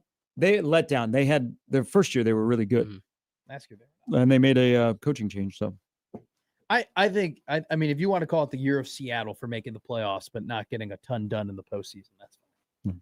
I don't think either. Mariner. I can't speak on the MLB. no, I can't tell you if the Mariners are gonna win are the title. Mariners are hot. I mean, Yeah. I mean, Raleigh hits a 60th, but Suarez last night with 48. They feel like they I can mean, beat anyone. And they made the moves. Yeah, they got a lot of momentum. There's excitement. That's good. It's fun. It'll be fun to watch games from Seattle. That's why I defer to you. That's why I said, actually, Gary, you tell me if they can win the World Series. I got no clue. I can tell you though. Could they win the World Series? Seattle? I mean, I think they can make the ALCS. Okay. So they can win. They can win a. But what series. happens if you get two teams in the American League that ride momentum going in, and it's the Guardians and the Mariners? yeah. See, Cleveland's the classic playing playoff baseball in September. So then they get into October and they're already at that level. And whoever they play is not at that level and they get on a heater. Saw it with Detroit last year. We see it all the time. I think Seattle's going to win tonight. I think Seattle's going to crush Arizona. I'm just going to put that out there. Big Yeah, Sportsbook isn't putting anything behind it. Okay. But Line still 1. Arizona 1 point dog. Seattle has been incredibly efficient to begin the season this year. All right. So- Coming up in about an hour, Steve Sipple stops by. We'll see if Brian Edwards is going to open up the Brian McSportsbook We have a this game. graphic coming tomorrow.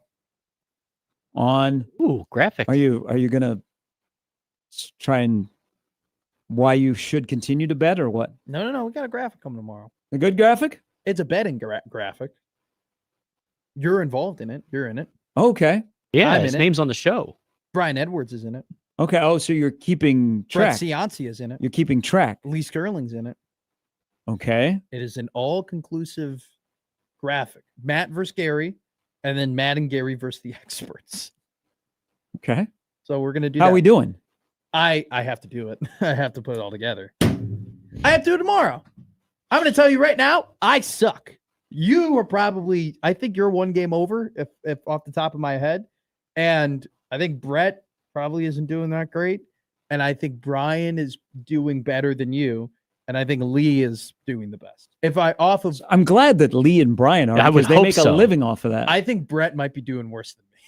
They're not really a gambling Yeah, guy. he's just No, a He ball just guy. unfortunately is a But Brett- Philadelphia Eagle fan. It's been tough because I have to go through like all of the segments and listen to like what they pick and whatnot. And sometimes Brett says I'm going with this Yeah. team, and sometimes Brett doesn't tell you who he thinks is going to win. So we're trying to balance that out. Lee and Brian is easy. I just go through their Is emails. this unveiling of the graphic going to take like 50 minutes tomorrow? It does not know. It'll take less than run through the tape. I'm going to tell you, hey, Gary, can we do the graphic? And you go, okay, right here. And then I'm going to pop it, and then we're going to make jokes, and then it'll be done. Okay. It'll be 4.5 minutes. That's what Four he and a said. half minutes for a graphic. Well, we're going to make jokes about it. 3.5 is for reflection. And then I'll tell you how much I'm down in sports gambling. Wow. Lots? No, I'm not. It's not like a grand or anything. Or This why we didn't get a gift it's from not you. it's not even a half a grand. Okay. So it's $450. No, it's less than that. Okay, so it's 400. It's less than that. We'll find out tomorrow. It's 1620 The Zone.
You guys read U.S. Weekly?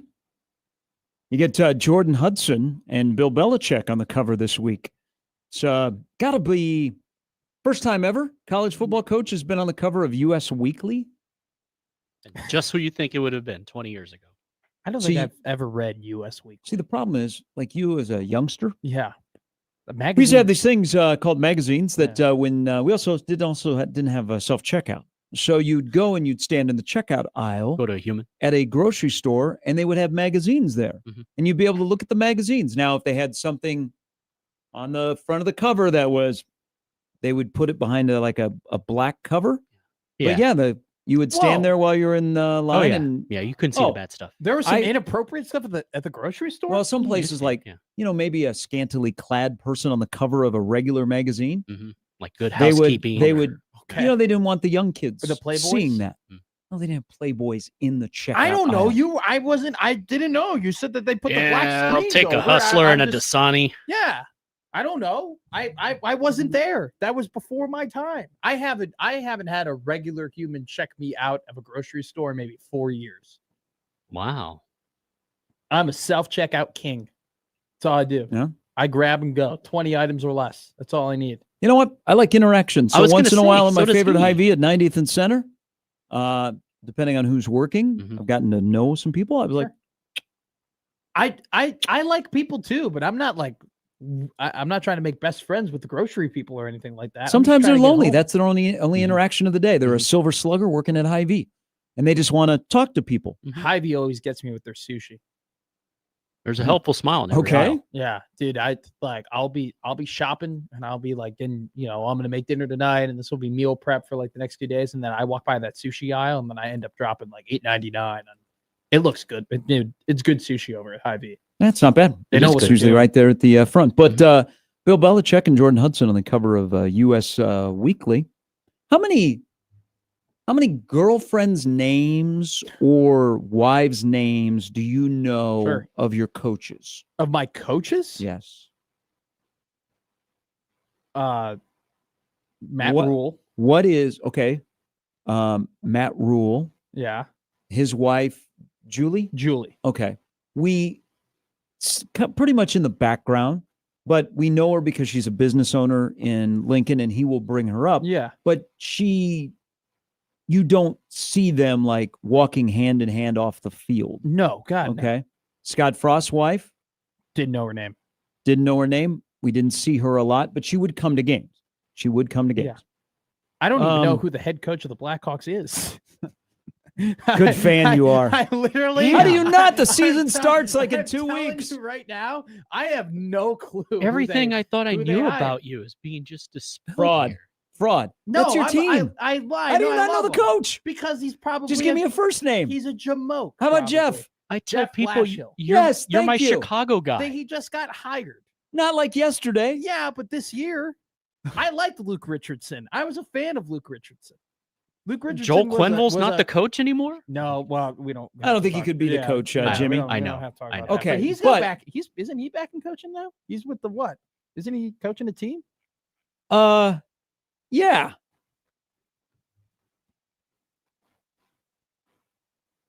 Anaheim Ducks. I thought that. I thought it was the Ducks or Coyotes. The Coyotes They no don't longer exist. They're the Oh, Mammoth. Utah. Yeah. Hang up the Ma- skates.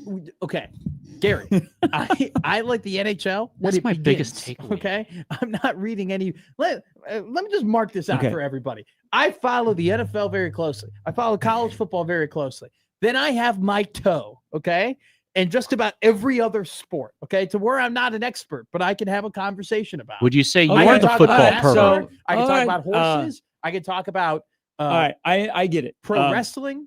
I get it with Arizona because it's not like they moved from a city to a new city that didn't have an NHL team. So I get that that probably got lost in I translation. forgot they became Utah. I forgot. I'm sorry. We don't play. So did most of Phoenix. I don't care. He's coaching Anaheim. That's going to be an interesting team. Well, this what year. I'm saying is, I know what Andy Reid's wife looks like because they're together and Sure. on the ESPN feature they interviewed her a lot, and you'll see her like when we're winning Super Bowls, she'll be up there on the podium with him, but I don't know what her name is. Sure. Um, I couldn't tell you another wife's name. like, Like even across the league, I could not tell you who seriously any of them. Dan Lanning's wife. Now I think she's a former cheerleader, Okay, but I don't know good what for her Dan. name is. What? We don't. I don't know. gonna guess I don't know what Brooke. Kirby Smart's wife's name is. See, I knew- James Franklin. But Terry Saban. Belichick might be the only coach where we know his girlfriend's name. But they're on the cover of U.S. Weekly. What if Bill is? What if he's just lonely? You guys ever thought about that? Yeah, football coaching can be lonely. I am on record. I'm not in the camp that this is creepy. Okay, because there may be something special between them. Now she might be a gold digger. might be. Hold on, we don't know this because There's a song about I it. did something for y'all. I read the article, okay, because I was very curious. I'm doing the Lord's work. I mean, the picture on the cover like draws you in. It's a weird picture. And you were in But line, hey, so if you my- have to if kill this- time. If Bill Belichick was my dad, I would first check to see that she was not stealing all my inheritance, and then I'd be like, you know what, Dad, if you're happy, I'm happy for you. They're not going to get married. That's in the article. Is that one of her friends said they're not going to get married. Well, yeah, because You she's can- already got $10 million in a real estate portfolio. Yeah, like she is very successful prior to meeting him. Like her, real estate in Boston. And I'm things pretty like sure that. didn't he give that to her? No, she had that. So this article, she had that. She was a millionaire before she was 23. Good She Lord. had it before she met No, him. the original story a couple You months got to ago read was the that U.S. Weekly. It's true. What if he's just lonely? He might be Bill Belichick, one of the greatest coaches of all time. Some people older, But he's a human being. they're Human beings lonely. get lonely. He just got out of a 16-year relationship. What if he's lonely and he has found a partner? Have you ever contemplated that?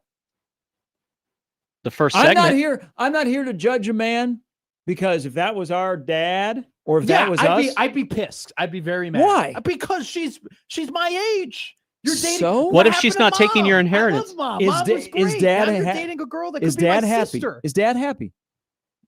Yeah, but it would definitely. It's Maybe still Mom's weird. got This a is younger not- person. This is It might not be the weird, way of going but I'm about not here to things. judge a man on chasing chasing what? Chasing his bag. Chasing happiness. what? Happiness. He's chasing more than that. Happiness comes from different places, and he's chasing it in one specific. He appears to place. be happy. Now, Maybe my- is- two. It I is don't know. weird. My- It is strange. It is very, well, very it's strange bizarre. because we don't see You're- that in you're- normal.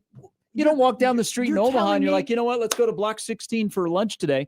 And you walk in and there's a lovely couple. One guy's 68 and his wife or girlfriend you is like do. 22. You And she just got out of philosophy class at Creighton. you do know. And this guy knew that- Socrates. Okay, yes, they're not going to get married, but he still could.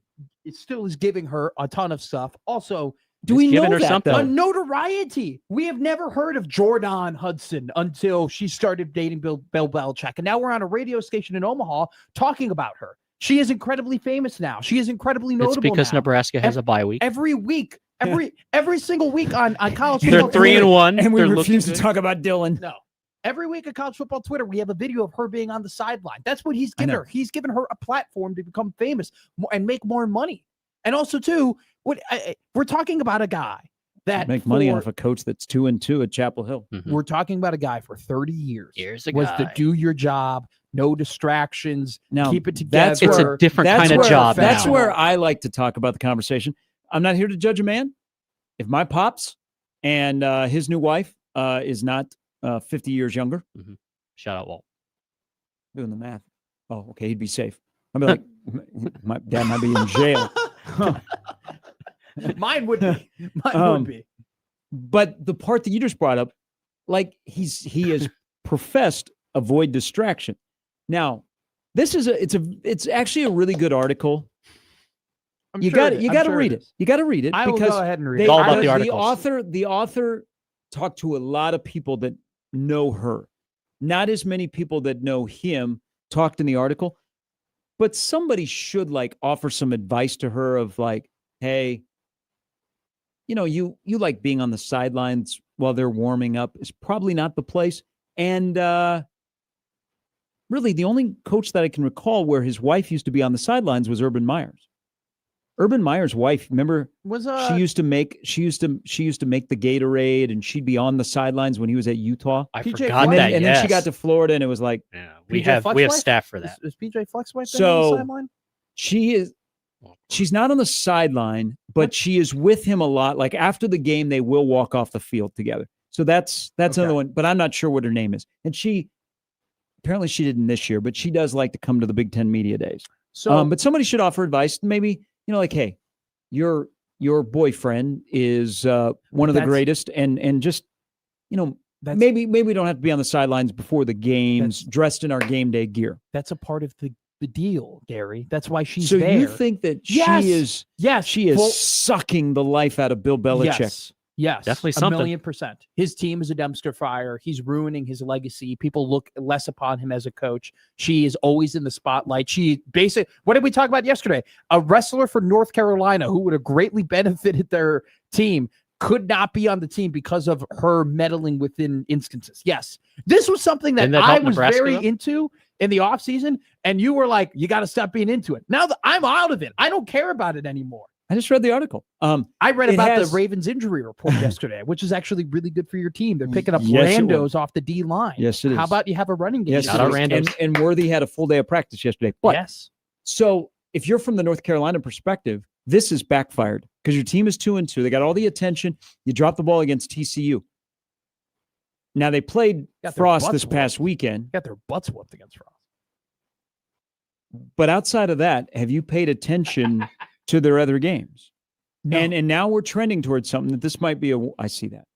Jimmy, you can read that comment in just a minute. We might be trending toward a one and done because if you're North Carolina and you're like, oh my God, what did we get ourselves I into? wondered. Look what popped up yesterday. There is a lawsuit Oh no. about the way that they hired Bill Belichick. Really? I did not. So if you're looking for the ripcord Yeah. and you're like, well, there will be lawyers, but the thing has backfired Dabo could in be terms available. of getting the attention. Now they've sold out the stadium. Yeah. But like ESPN has abandoned North Carolina football. They went all in. They treated the North Carolina TCU Labor Day game like it was the national championship game, and North Carolina forgot to show up. Okay. And then they've just, They were on plus the week Yeah. after I against just saw Charlotte. this. The New York Post. UNC illegally hired Bill Belichick behind closed doors. Lawsuit. How That's how the did one. they illegally hire him though? Nobody else wanted him. all right. I'm going to What did read they- this one from Stith Destroyer one. Go ahead. Okay. She says, never thought I'd see the day where Gary had a worse take than Matt. Yeah. Thanks. LOL. She is for sure a gold digger, and Belichick is ruining his legacy for a piece of friendship. I've had better takes than you before. According to Stith, no. All right, Stith. Sith. Sorry. Yes. Creighton. Not former Nugget. Bryant. I'm not Sith. I'm a Star Wars guy. You're not a Star Wars guy? I lived with the original 3, and then I said, that's a good way to end it. Yeah, but you can see don't see the sequels, but you can see the prequels. Prequels are fun. I watched the cartoons. The cartoons are great. Yes. Did you actually watch Star Wars Yes. Clone Wars? Yes. All like 700 Yes. episodes? I have to defend myself here. You Okay. like who's your favorite stormtrooper in the 501st Legion? Bayor, linebacker, North Carolina. Focus on the you got to answer the question. This is now you've entered my realm, Buster No, Brown. it's what is it? Now- Scotty? No, God no. It's a good guess. That was close. I'd have Rex. guessed Cliff. Rex. Oh, Rex. A dinosaur. in the 501st. Tie it back. It's Rex. Back to Bill Belichick. I'm not here to judge just because there's an age difference. Do we think Yes. that De Niro's wife is a Yes. gold digger? Yes, No. Gary. Are you having a kid Gary. with a gold digger? Yeah, they're not looking at them as gold diggers. Okay, they're looking at them as something else. And you know what they're looking at? She them already at? has a ton of money. It's not like she was like, he went to the projects in Boston Gary, and said, I'm almost positive that can he we start gave- getting it on? I'm almost positive that he gave her the real estate. Okay, I'm almost positive. Now, in this article, it lays it out that she had already, She that had was her already world. gotten. Okay, I look.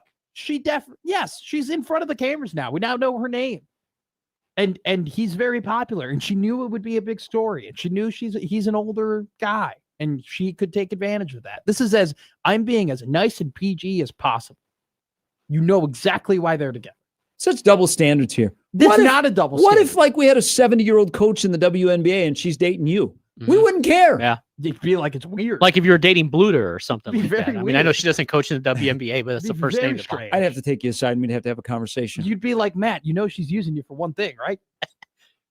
To get on the radio in Omaha. No. What would that be? Come on. Sure. Come Your on. gambling advice? No, not that. Can I get a graphic? No, because she likes to smell. You know where I was going there. Yeah, there you go. Spray it up. Spray it up while you're at it.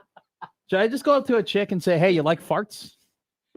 Yeah, let's see how that goes. Yeah. That, you That'll know go what? over really well. Content will send a camera with Probably you. go over better than most of the stuff I've been saying. You might actually. Well, work. you know what? I mean, my go-to line. What's a place like this doing a girl like you? I used to use that. Steve Sipple's Eighth coming grade. up in a little bit. We got to take a break before It's a Thursday. you get thrown off. I get thrown off. You can't say that. What? You said. Oh. That's a good smell. Yeah, Josh didn't like it. That's why he made the whole big deal about it. Good smell. I handled that situation as cordially as I possibly could. So you'd really be upset if your dad, Yes. 1,000,000%. And I'm not in the minority. It'd be you very wouldn't at weird. least like, okay, let me get to know her. No, You would God, no. immediately say, Dad, this is BS. How could you do this? what if tomorrow? dad is happy? What If if dad's Dad- if what if Dad- dad's assets are protected? Nothing's gonna happen. But Yeah. dad is happy. You're going to get your money, and your dad's going to get his. Look, first off, that wouldn't be the case. Secondly, if my dad got divorced from my mother, there would first be a long time. Like I'd have to get over that. It'd take a while for me to just get over that. And then Yeah. secondly, Come on, if he- kid hey, from a divorce. Yeah, me too. You get used to it. If then he like married a woman close to his age, I'd be in full support of it. I'd be like, look, you got to do what you So gotta yes do, on no B. big deal. Arthur. Yeah, but not. yes on remarriage. Now a big no. On she's my age. She's my. Where the hell did you find her? Where do you even talk to her? You know I what? can't even talk to these people Young my Matt. age. Young Matt, when you're looking for What? love and happiness, it You'll doesn't matter. you'll It doesn't understand. matter where you find them. Yes, it Ma- does. It totally does. In If the it's for aisle of the wrong grocery store, at reasons. church, on an app. You know what? Maybe you share football. No, I was hoping though that when my dad got remarried, like no, you were not hoping that she was younger and better. no, I thought they like What? I'm not. You got to explain it. What's a you know? A you know doesn't lay anything out. I thought maybe like dad would just like sow his oats and boom. You know. Sow his oats. But Never sowed oats he got before? married. I've She's a never very, very, very nice woman. Is, She is that what has- Judd Davies does with people? No, he's a fullback. No. Really? And especially where he's living. I'm like, Dad, Oh, okay. you got some cash. Living in South Florida. But instead, he lives in a community where everybody is his age. Okay. Good for him. Yeah. That's good. That's what you're supposed to do. They all have a drink at 6 a.m. They have a drink at 4 and they go to dinner and then who knows what else they do at night. That sounds like my type of life. That's what I'm searching See, for. I want a community in Arizona. I want a boat in Minnesota. you'll come around. No, I won't. You'll come around. You'll be the old guy one day. Who does North Carolina play this weekend? I have no clue. Stay away from my daughter. She's only 2 months old. Yeah, maybe Bill Belichick will turn the corner. They have Clemson next Saturday. Oh, that'll be great. Hey, loser leaves town, Bull? What's Dabo's wife's name? I think I don't know, but can you name more golfers' wives' names than coaches' wives' names? I think Poppy and Meredith. yeah, And then what's Brooks Koepka's beautiful wife name? not Jenna. It is Jenna. Is it Jenna? It's Jenna. Is it? She's a model. Okay. Those are the three. All right, great segment. That'll be up for the Marconi. Yes. Congratulate us NAB, now. NBA, whatever the hell they call it. Yeah, the NBA, the best local I radio. don't know why show. we're all here judging the gap. 73 to 24. What do you mean the gap? It's the 73. gap and the intentions. You mind the gap. It's like Nebraska football in the 90s playing Pacific. That's the gap. That's- We're back with that's- more of Gary and Matt after this on 1620 The Zone.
Everybody's way too judgmental.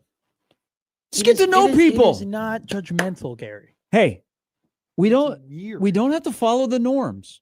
Sometimes when you follow the norms, Yeah. Okay. Yeah. Van Gogh didn't follow the norms, Whoa. right? Just 'cause he Einstein cut his didn't ear follow off? the norms, right? There are Muhammad Ali did not follow the norms. That's a hell okay? of a three. Like that's fine. None of them are in the same conversation. They did it for very valiant and reasons and mathematical reasons and artistic reasons. So to you're change the anti Hugh world. Hefner. No, I'm just telling you that we can't say that abnormal decisions end up being good things. This is just weird. This Hugh is Hefner was a strange. brilliant business mind. Oh, he now, was, you yeah. might not have liked his content, but he had the right idea. Loved Girls Next Door. We used to watch it every week. That was not Hugh Hefner. But he was on it. Yeah, Girls Next Door. Oh, I'm thinking of Girls Gone Wild. Oh, no. That was something. You got to take that off your computer Yeah. over there. I'm not looking up Hugh Hefner. All right. So people have opinions on Do you my know that opinion. Seahawks Thank you rookie very much. guard Gray Zabel is the only lineman in the entire NFL with 20 Okay. snaps and pass protection finish and this- 0 pressures Finish this allowed? discussion about the U.S. Weekly featuring for the first time ever a college football coach. Everything comes back to Nebraska, right? If you Okay. I'm here for this all one. right, spin it. Spin it. You ready for this? Yeah. It- Let's see okay. the dreidel go. Okay. So don't buy the magazine. Just read the article. Like go to Barnes and Noble Right. and just read it and put it back. Or if you're at the grocery Wait, store or this at isn't Walmart. online? Yeah, it's online, but Yeah, Okay. there's a paywall. but there's another part. Everything's about Nebraska football, right? So the cover that has Jordan Hudson and Bill Belichick also has a Bill and Nebraska Loyola. football story in it. Oh. Okay. About what? Mahomes and Dylan? No, but that would blow that. Yeah. Yeah. The story of how Nate Rohr became the Chiefs PA announcer is in U.S. Weekly this week. It's a, Congratulations how to Nate. far is it from Jordan? it's a little. Well, I think the Jordan one is the main one. Yeah. Yeah. No, can you imagine? You know, if it I'm was- Nate Rohr, I'm buying that and I'll- keeping that forever. Oh my God. Yeah. You hang that crap up. You Frame kidding it. me? What? Yeah. What is the why? Wait. Eh. Tio. So Nate No, he does. didn't do Nate it. Nate is in. Tom Osborne. Nate is in U.S. Weekly, the same issue that has Jordan Hudson and Bill Belichick talking about how he ended up as the Chiefs PA announcer. Time out. Okay. Time out. I got two left. The people who were writing USA Weekly, U.S. Weekly. US Weekly, who cares? USA. No, USA you Today. should care. It's the How do they foremost go? How do they go expert from on college hey, football. hey guys, how do we? Your move, How do Bill they go Steele. from hey, we got to do a deep dive into the weird shenanigans that are going on in North Carolina? How do they go from that to, the PA announcer at Nebraska is now also the PA announcer at Kansas City? Did you know their coach used to coach in North Carolina, which is the same state where Bill Belichick now coaches? So see, that's how you tie it That's together. Well, not how you because how tie it Nate- together. Because of the story, there's It's there's some twists and turns on how Nate became the PA guy at Arrowhead this It's year. just such a wildly U.S. just Weekly opposite stories because- of like Nate being like great at his job and earning this opportunity Mhm. and working really hard and like being able Dream to come do true. both dream come true to then, oh yeah, here's this weird half like looking Ponzi scheme. also dream between come true. This 70-year-old man and this 23-year-old It is not woman. a Ponzi scheme. It is love. It is. So Or I women. do. Don't we do that for a living? Isn't that what we do? Just Sometimes you, judge get, people? sometimes you get burned. But Apparently, you had to look on an airplane, Jimmy. All have. We're not talking about that. That's when I stopped. That's when I was off on the Jordan series. I Yeah. actually want to read this article about how they illegally hired him. How did they illegally hire him? I don't know. Might have something to do with the state Oh, thing. Yeah. Well, as you know, I mean, true love is hard to find. It is. Sometimes you think you have true love, and you catch the early flight home from San Diego, and a couple of nude people jump out of your bathroom blindfolded like a GD magic show, ready to double team your girlfriend. We've all been there. The last hour on a Thursday is coming up next. 20 to Zoom.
All right, welcome back to the show that delivers to. What are you looking at? No, the microphone wasn't as stiff as it should be to sit right there in front of my Oh, mouth. That's Those can be issues. straight. That's a Bill Belichick problem too.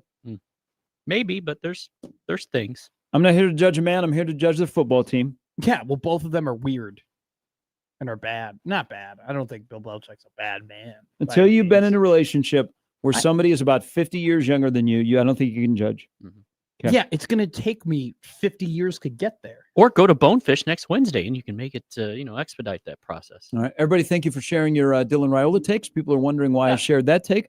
Well, because I don't want to talk about Dylan today. I Okay? do. This was way better. Why do you want to talk about Dylan? What is there to talk about Dylan? Mm-hmm. Everybody has had a take about Dylan. Mhm. Most takes that have been shared from this side of the border have been good takes. The takes that have been shared from elsewhere have not been very good takes. There you go. End of discussion. Dylan got pressured the second most in the country last week and had the 15th best NFL QBR. So for the people who are talking about his immobility is not helping the team, it clearly doesn't matter because when he's pressured a ton, he still ends up putting up great numbers. Bang. I like the previous segment. I'm sorry. I looked up that stat. I did a lot of research yesterday. I have a lot of stats. Stat Boy has a lot of stats today, more so than usual, and I'm just trying to find a way to unload them. McMathster. Okay. Do you want to know Maryland's rush grade on No, PFF? I was when I said just keep an eye out for Maryland. Somebody emailed me and they said stick to Michigan State. Well, I'm going to stick to Michigan State. They're next. Just get ready for a day where the offense could shine, and I'm sure it'll be Dylan's fault if they don't hang a 50 burger. But will it be Dylan's fault on this? Now back to some serious stuff. We're done with US Weekly, but isn't that wild that But yeah, go Nick- get it. Nate Rohr is in the same issue as Jordan Hudson and Bill Belichick? Good on Nate. Well, good on Sunday. I'll give Nate two Sunday claps. when the Chiefs and the Ravens play. Do you think that Nebraska's running back will, or I should say Nebraska's running backs? Seems like everybody has a duo, right? Is Nebraska one of the rare programs that does not have a duo at running back? Well, Like everybody has a one. yeah, it's just, Some number twos are closer to one, but Yeah. there's usually a number two. Like Nebraska really doesn't have a duo. Michigan has two. They have Haynes and Marshall. Minnesota, do they have a second one after Taylor? They do because they have two because when Taylor got hurt. Oh, okay. Yeah. So Northwestern did have two. They're now down to one. Penn State has two. Georgia has two. Usually you have a duo. you So usually Nebraska's more still the- searching the for great somebody teams, to be the U and the O of and join the D. the really good teams Yeah.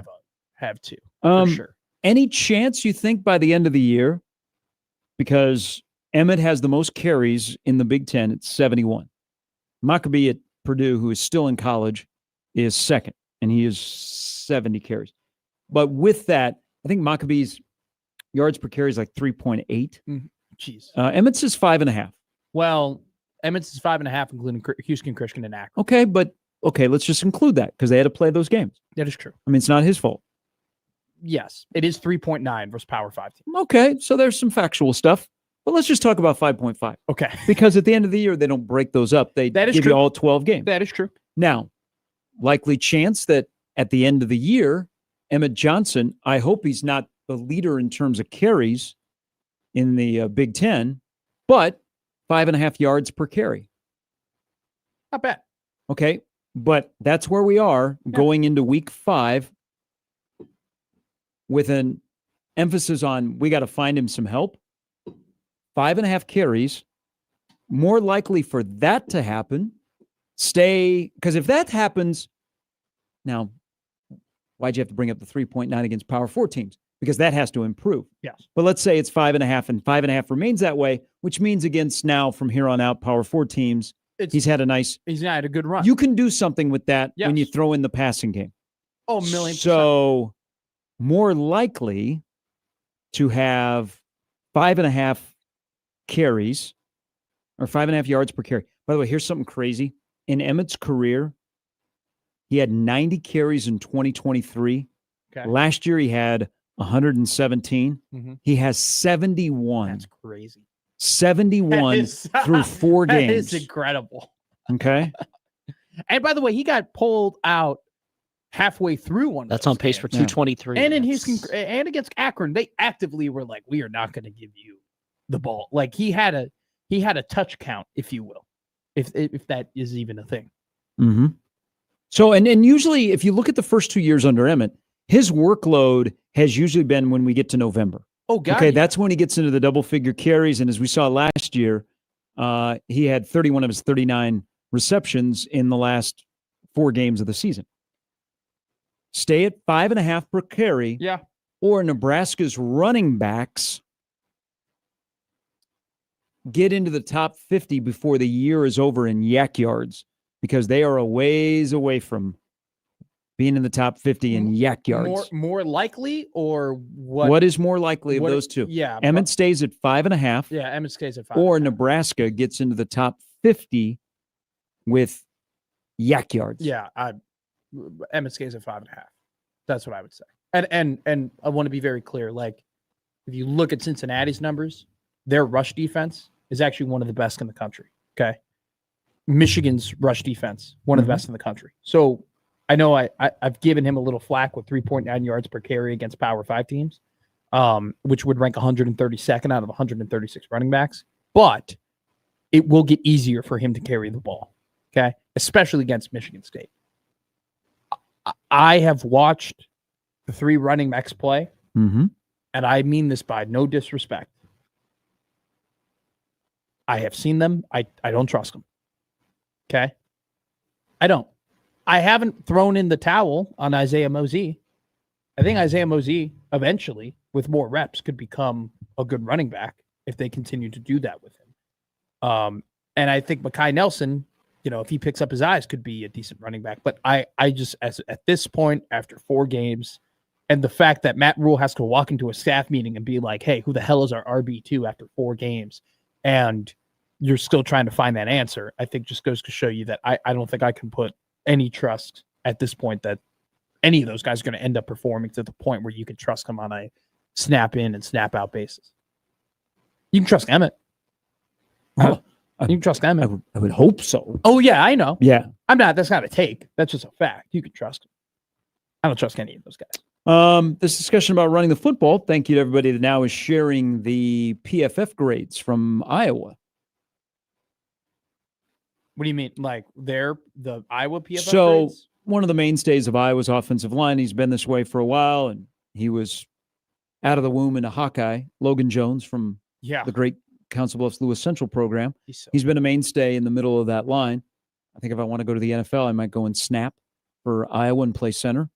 yeah. But this is a development which good on him, because he was kind of lightly recruited out of high school. One of the top PFFers, your favorite metric, on the Iowa offensive line is Cade Piper, who is from Norfolk Catholic. Oh, wow. He is at 88.7 at the PFF grades. He is playing right guard.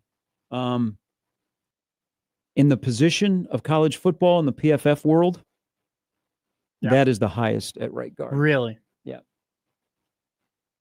Look, So once we they ran this is- that ball against Rutgers. Yeah. I mean, it was impressive what they did against Rutgers. They anytime bowled Rutgers. anytime we talk about running the football here in the last couple of weeks, I think there are quite a few people on my timeline that have that in their drafts that share that. But good on Kate, because he was I mean, if you saw him, and I didn't get to see him until they played in Memorial Stadium. He looked like a big. I mean, he looked good. Sure. Because he was 6'3", maybe 6'3", 240 in high school, and he probably flashed maybe a little bit more on the defensive line. And I thought he would play defensive line in college, and they moved him to offensive line at Iowa. So good on him, because I think they put on 50 pounds. He is ranked as the 6th highest graded PFF player in the country. Actually, if you go to I got to do the minimum snaps here.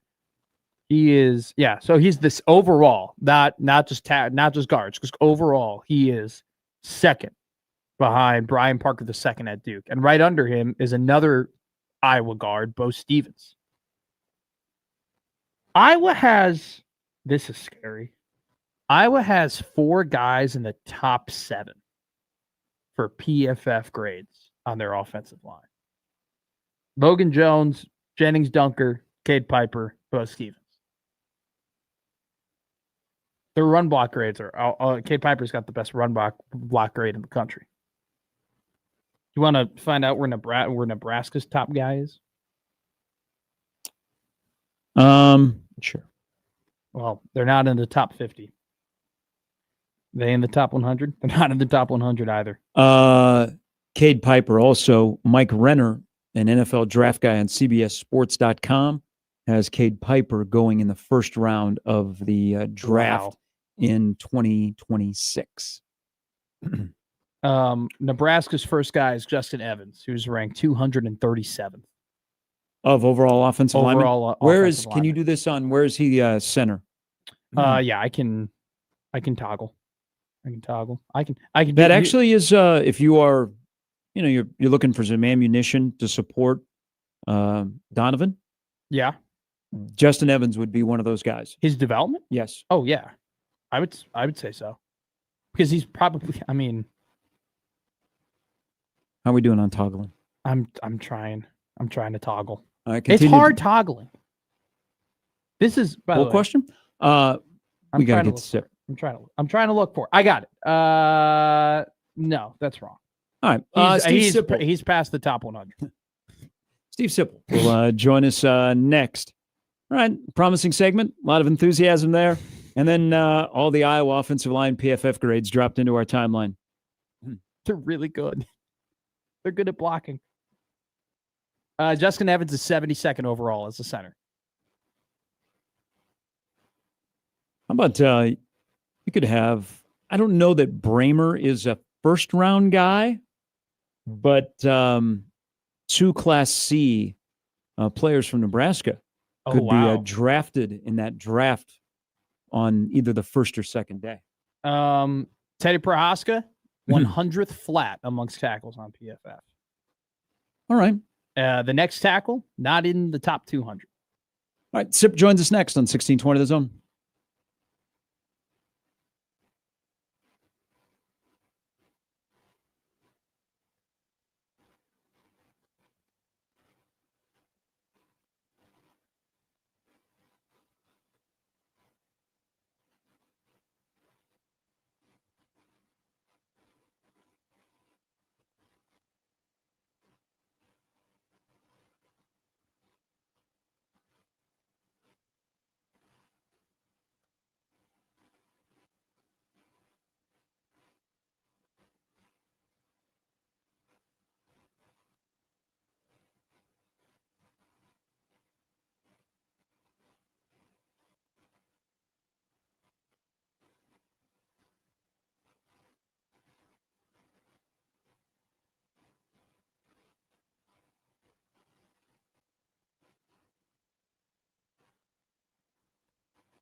All right, welcome back in. We'll get hooked up with Sip here in a moment. Because there are less volume of tickets that are out there, if you were sitting around a table at lunch today and somebody said, I have volleyball season tickets to Nebraska, Mhm. and the other person says, I have football season tickets to Nebraska, which person are you scooting closer to get to know?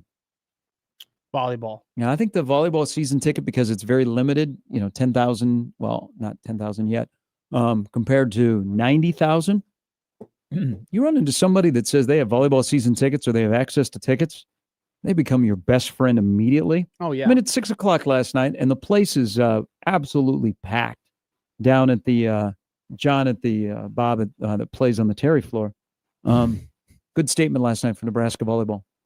Yeah, They needed one of those. Just let it out, yeah. because I think Texas could make a case that they could be the number one team in the country, but Nebraska remains the number one team in the country. They'll be number one probably until they lose, if they ever lose.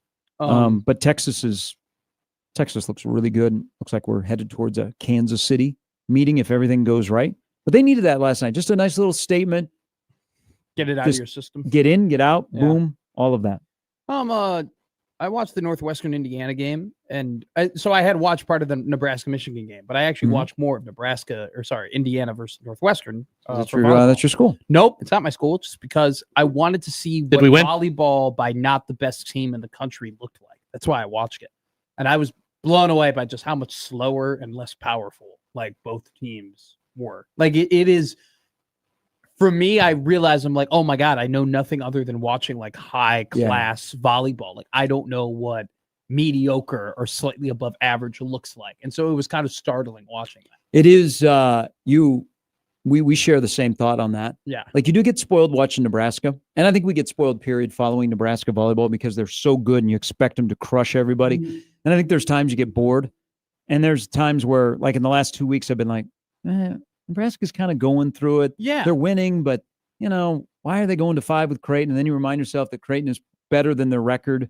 And then they kind of mess around. Like last night, they messed around in the first set, and then they got they turned into having one of the best serving nights of the year, which is something they're going to have to work on.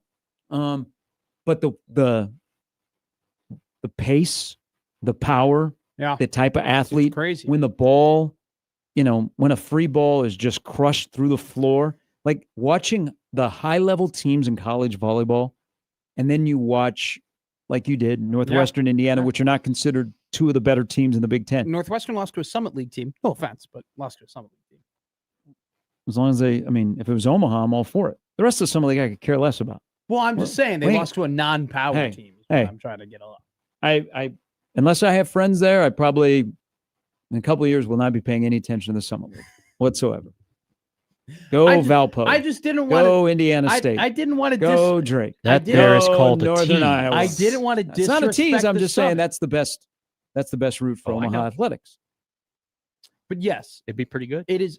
I realized watching the Indiana Northwestern game that I have watched nothing but the greatest of college volleyball, and not even just a Nebraska perspective, but like when I watch Nebraska play, I'm not really watching them play Michigan or like unranked teams. Wow. I watched them play Every game matters. I watched them play in the Michigan third was set. 10-1 prior to last night. Yeah, so Northwestern was 10-2 and Indiana was 10-0. You're killing my argument. I'm just telling you that apparently not everybody else in the Big Ten plays like 8 ranked teams to begin the year. That's just a Nebraska thing. So it's like even the teams that I watch Nebraska play are also the best teams in the country. So it's like I've watched nothing. It's almost like growing up now as like a Chiefs fan. Like you were born in like 2014. You missed Marty Ball. And all you have known is just high quality winning football. Yeah, because you didn't have to go through that 13 season. That was rough. Tragic. I know that personally. Yeah. I know what bad football looks like. If I'm being honest with you, I know what bad football looks like more than I know what good football looks like. That's too bad, kid, because let me tell you about this one stretch in the 90s. You just kid me? Let me sit back in here. Yes.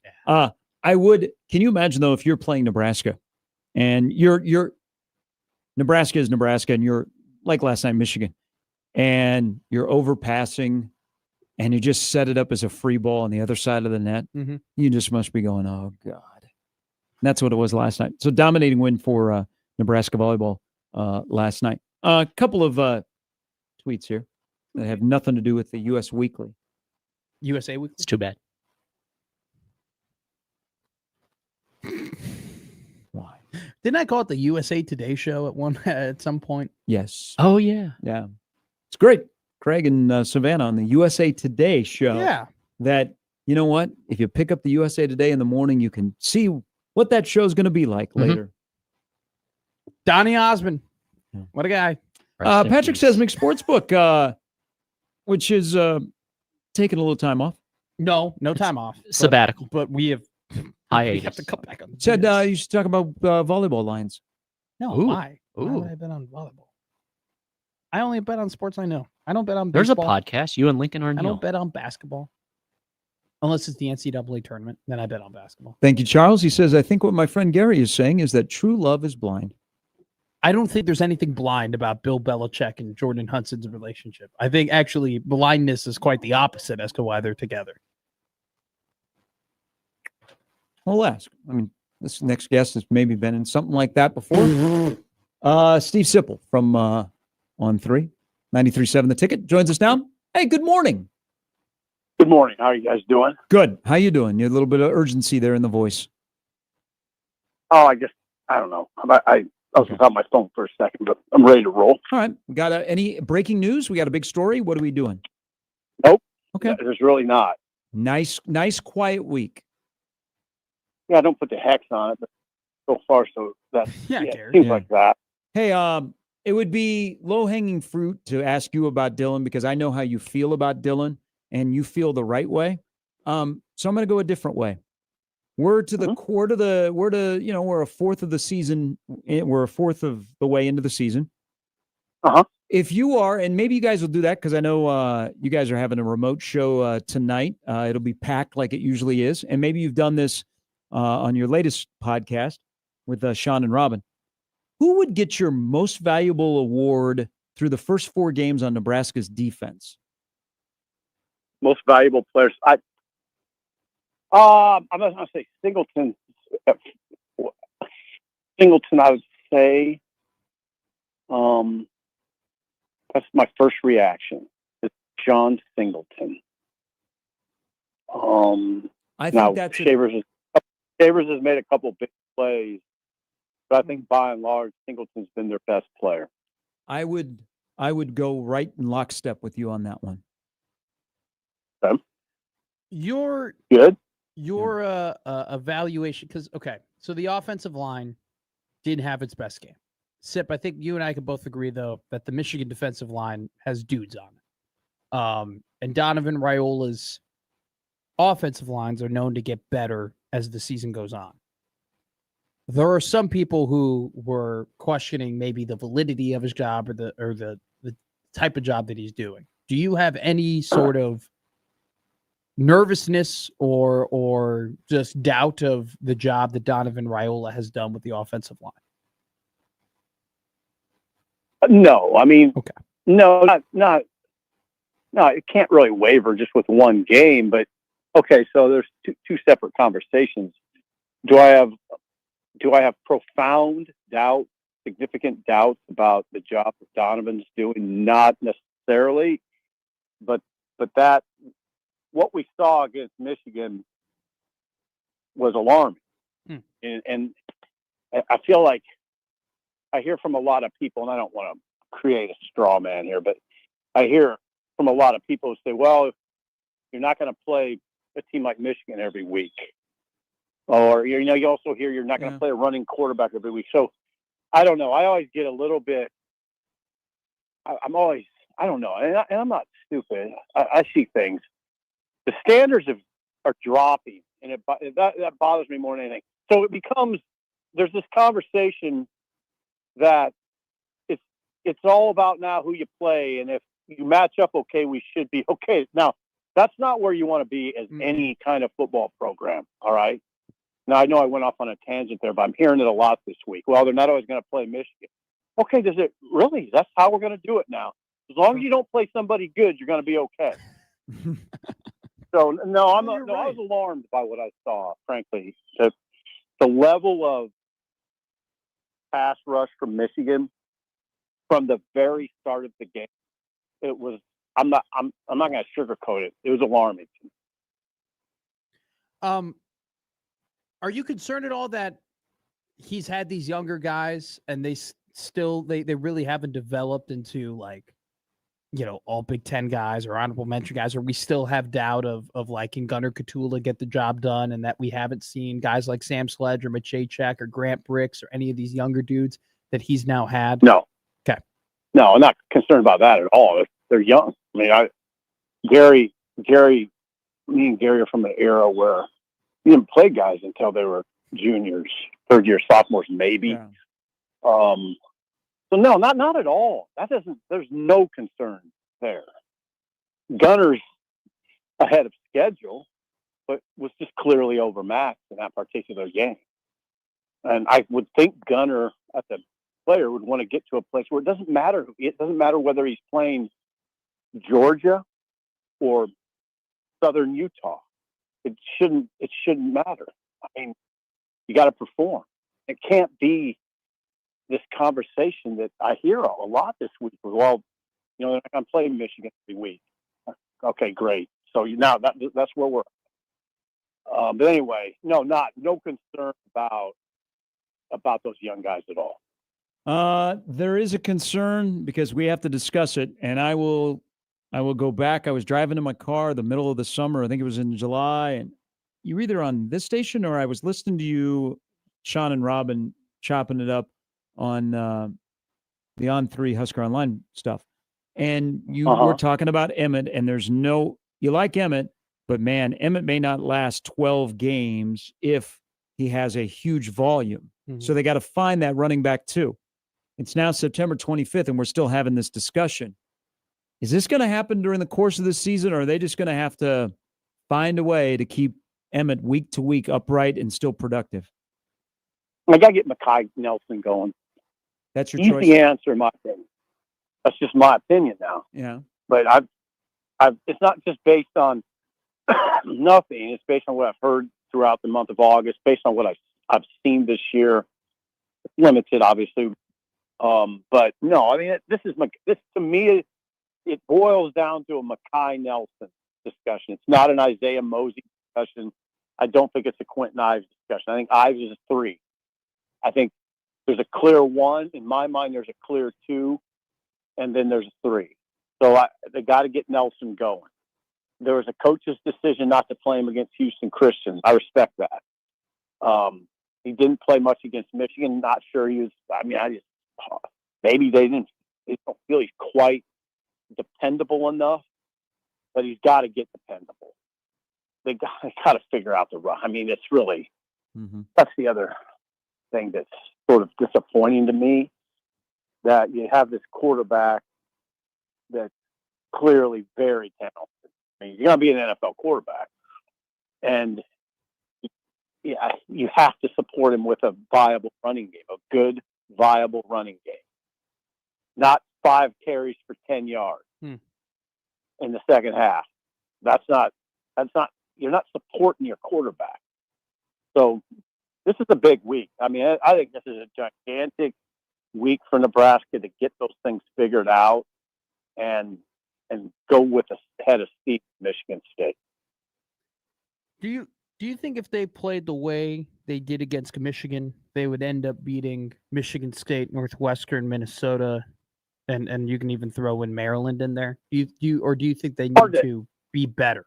Well, you're suggesting that they're going to beat those teams with Dylan getting sacked 7 times? No, I'm not. No. I'm not saying. No, wait. I'm not suggesting that they're gonna win by him getting sacked 7 times. What I'm suggesting is that if they were to play to the level that they did against Michigan, when they play teams that are worse than Michigan, would they still win those games? Or do you look at this and say, hey, if you play like this, you're going to go 7-5?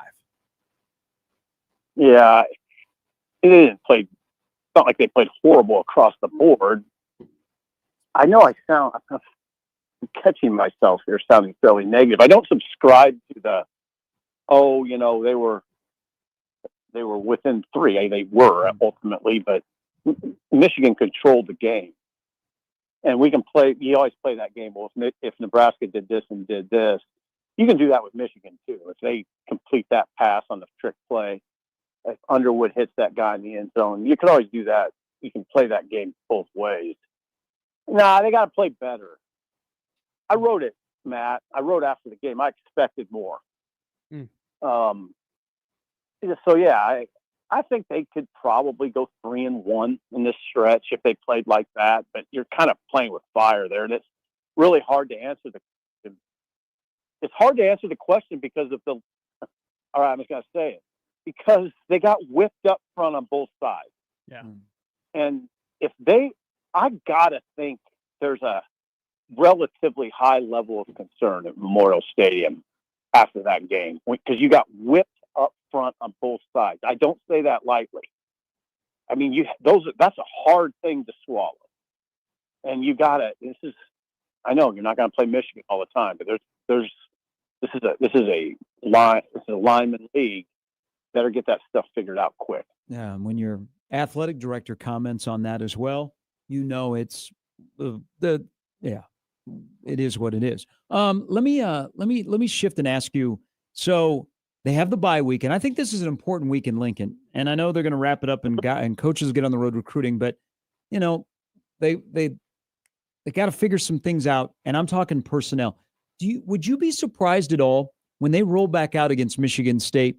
Maybe we see some faces we've already seen that get a couple of more snaps, like Judy, who probably was their best defensive lineman. Or some guys in the back end that can tackle really well. Mm-hmm. Maybe we see their snaps increase, and maybe even on offense, a couple of guys that have flashed or are more comfortable at a certain spot. Maybe we see a tweak here or two about more guys that are getting more snaps. I don't think that's a significant conversation. There might be. I mean, I think for one thing, the good news is we've seen so many guys because of the Akron and Houston Christian games. I think on offense, Matt Rule did mention a couple guys. Like he mentioned Carter Nelson. Yeah, where's Carter Nelson? Maybe you can get Heinrich more involved. On defense, I don't know if this is they've played Guthrie a lot. He's Rex Guthrie. He's a young guy. I don't know who else would be. Caleb Benning comes to mind, but maybe you could get him more snaps. Hartzog, we've seen all the defense. Yeah, I don't know that you'll see Hartzog for a while. Yeah. I would watch that. I don't think you can. I'm not going to stand here and say you're going to see Hartzog against Michigan State. I don't. I mean, it's an educated guess. I'm gonna say no. So then they got to kind of work around that too. I wonder what you'll do there. You might have to shift some guys. I don't know. There's various things you can do personnel wise, but no, Gary, to answer your question, I don't think there's any player I'd point to that I would say he's going to solve some things. They've played their guys. The guys that have played are the guys that they're going to pull with by and large. Yeah. And that's why I said their snaps might increase because you're right, especially on defense. They have played a lot of people on all three levels. Mm-hmm. Ja'Cory Barney, wide receiver 1 for you? No. I still go Key Hunter Barney. Now Ja'Cory's playing really well. He played well in that game, but it's Key Hunter Barney. Well, and I know he is not a wide receiver, but Luke Lindemeyer is in the back of the room going, I would like to be considered wide receiver 1 or 1.4 or 1.5. Sure. Yeah, good game. Good statistical game, and he's good. He's a good player. They're all right there. I mean, I think at receiver and tight end, you feel pretty good. Quarterback, you feel pretty good. It's just that tackle thing that cropped up. I didn't see that coming, both sides, and that level of collapse. I did not anticipate at all. Yeah, I think, they got some things to fix, and there's some things they won't fix in the course of the season. But if they still have the quarterback and they have the wide receivers and they have the tight end, they at least have a chance. Oh, okay. God, yeah. I mean, that's I would take that going into any game, and then the rest that you have, you're like, okay, We know there's going to be some things that are going to be issues, but we should be able to overcome them if we play smarter football. That's Yeah. another thing about Saturday. Is Sip, you and I have seen a lot of this. The little things that plague Nebraska in these kind of games, just either a bad run fit, poor tackling that pops up. Those kind of things the margin for error is so small that those things just turn into huge issues. They do. They're now better on special teams though in that regard. Not perfect, but better. I mean, Corey had a clear foul up that real. I would like to see what that game looked like if Corey wouldn't have fielded that ball to 3 or 2 or whatever it was. They're better that way, though, Gary. You're not seeing the obvious errors on special teams other than the one I mentioned. Not a lot of that. It's been better. I don't look at it that way. I look at it more from the major issues are the ones that concern me, and that's along the line of scrimmage. Yeah. That's a major issue. You don't scheme around a deficient defensive line. It's impossible to do it. So I don't know. Well, what have we been saying? There's a concern. Those guys have to be better sooner than later. They have to get better quicker. Haven't we been saying that for like 3 or 4 months or more? Yeah. Yeah. Sip, enjoy the bye week. Hope you get some downtime. Spend with the animals and the family and your football. Yeah, I'm trying to. I appreciate it, guys. Hey, thank you. Talk to Sip. That's Steve Sipple. That's true for both lines, the D line and the O line, and neither of them have done it. Well, we'll see. I think their best combo on the offensive line on the bookends are Pritchett at left tackle, Gatula at right tackle. I think you're probably going to get that for the Michigan State game. And, if you have to adjust, watch out. But, Interesting little nugget on the Hartzog injury. Yeah. Might be worse. I mean, I was getting that kind of popped up, and I was getting that vibe too. But when they tried to ramp him up Michigan week, and then they had to shut him back down. Well, it was. I mean, it was pretty early in the week where they were like, "It ain't gonna happen." I think the guys on the back end and Guthrie got a welcome to the Big Ten, big time. And he's not going to go anywhere. I mean, I'm still high on Rex Guthrie, but that is like he was swimming. They're going to pick you out. They're going to like 21. Let's pick on him. Guys that can tackle, I think, are going to play more in the back end. D. Jones, baby. Caleb Benning. And Donovan didn't play as well. No, he didn't on Saturday as he's played in the previous 3. All right. Brian Edwards stops by next on 1620 The Zone.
All right, we welcome in Brian Edwards to kick off a fantastic sports weekend when it comes to football. Saturday is chock full.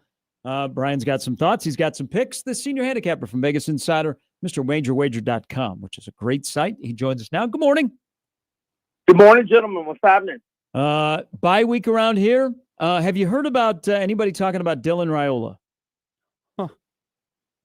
Yeah. Playing good ball. Hey, Oh, okay. give Good us on ya. give us a good take because most national guys have had it with him. Really? Oh, they're mad at him. What did I miss? Did I miss something? It's just it's a personal thing, like the whole Mahomes thing. We've been fighting it all week Right. for a guy that threw for over 300 yards and 3 scores and wasn't the reason why Nebraska lost to Michigan. But when you're Not at all. no, but it is what it is. You are familiar with enough around here that Nebraska gets clicks and gets attention, and Dylan, of course, does that. Let's jump into some picks. Great weekend of college football. I'm sorry. Let me just interrupt you there, Gary. Yeah. 75.6 completion percentage, 11-1 TDI&T ratio. Thank you. He shouldn't be getting any negative press, in my opinion. Thank you. You have you've stayed in the circle of trust with Nebraska You're fans. part of the Dylan Defenders Club. All right, let's start here in the SEC. Let's go through these. South Carolina, Kentucky, interesting matchup, especially South Carolina. They come off the loss to Vandy. They don't know if Seller's going to play. The game at Mizzou. Now they get Kentucky. We also have the Lane Kiffin game, LSU and Ole Miss. But let's start with the Gamecocks and the Wildcats. Yeah, I like the Gamecocks here. They've won 3 in a row in this rivalry, including 31-6 last year. Now, that gives Kentucky the revenge angle. The spot favors Kentucky. They've had 2 weeks to prepare, but they're also starting Cutter Boley, redshirt freshman quarterback, who has 2 career starts to his credit, but none on the road and none, SEC road game in one of the toughest nighttime environments. And, it's a desperation game for South Carolina. But, the fans haven't tuned out yet. Now, as they win this game, the fans will still be in it. But I still think the fans will, show up. It's sold out, all that stuff. So, and I thought South Carolina played a lot better last week, even though they lost. I mean, Missouri is a handful. And Lenore Sellers played well. The offense looked a lot better. He threw for 302 yards, 2 touchdowns, no picks. Had a couple of young receivers step up. Redshirt freshman Van Trevius Jacobs. Breakout performance, 7 catches, 128 yards, and 1 touchdown. And a true freshman, Brian Rowe, had 3 catches for 50 yards and 1 touchdown. They might get their starting corner, Judge Collier, back. He's missed a couple games now, but he's questionable and may be able to go this week. But mainly the handicap is going against the young QB making his first career road start. Yeah. LSU Ole Miss, hotty toddy. Yeah, but I like the over more. Money management wise, I'm going to be on the over more. So since Kiffin got there, the totals in this rivalry have been 75.5 twice, My God. 66.5 twice, and 64. And, it's been 54.5 most of the week, now 55 or 55.5.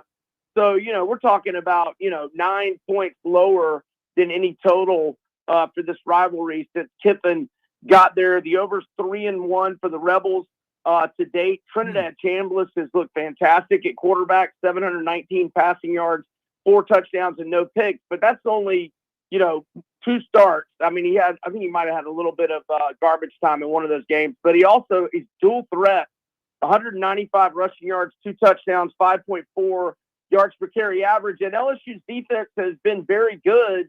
But last time I checked, Clemson and Florida weren't scoring a whole lot of touchdowns. So I like Ole Miss in the game for the side, but I prefer over 55. Interesting non-conference game. Notre Dame goes to Arkansas.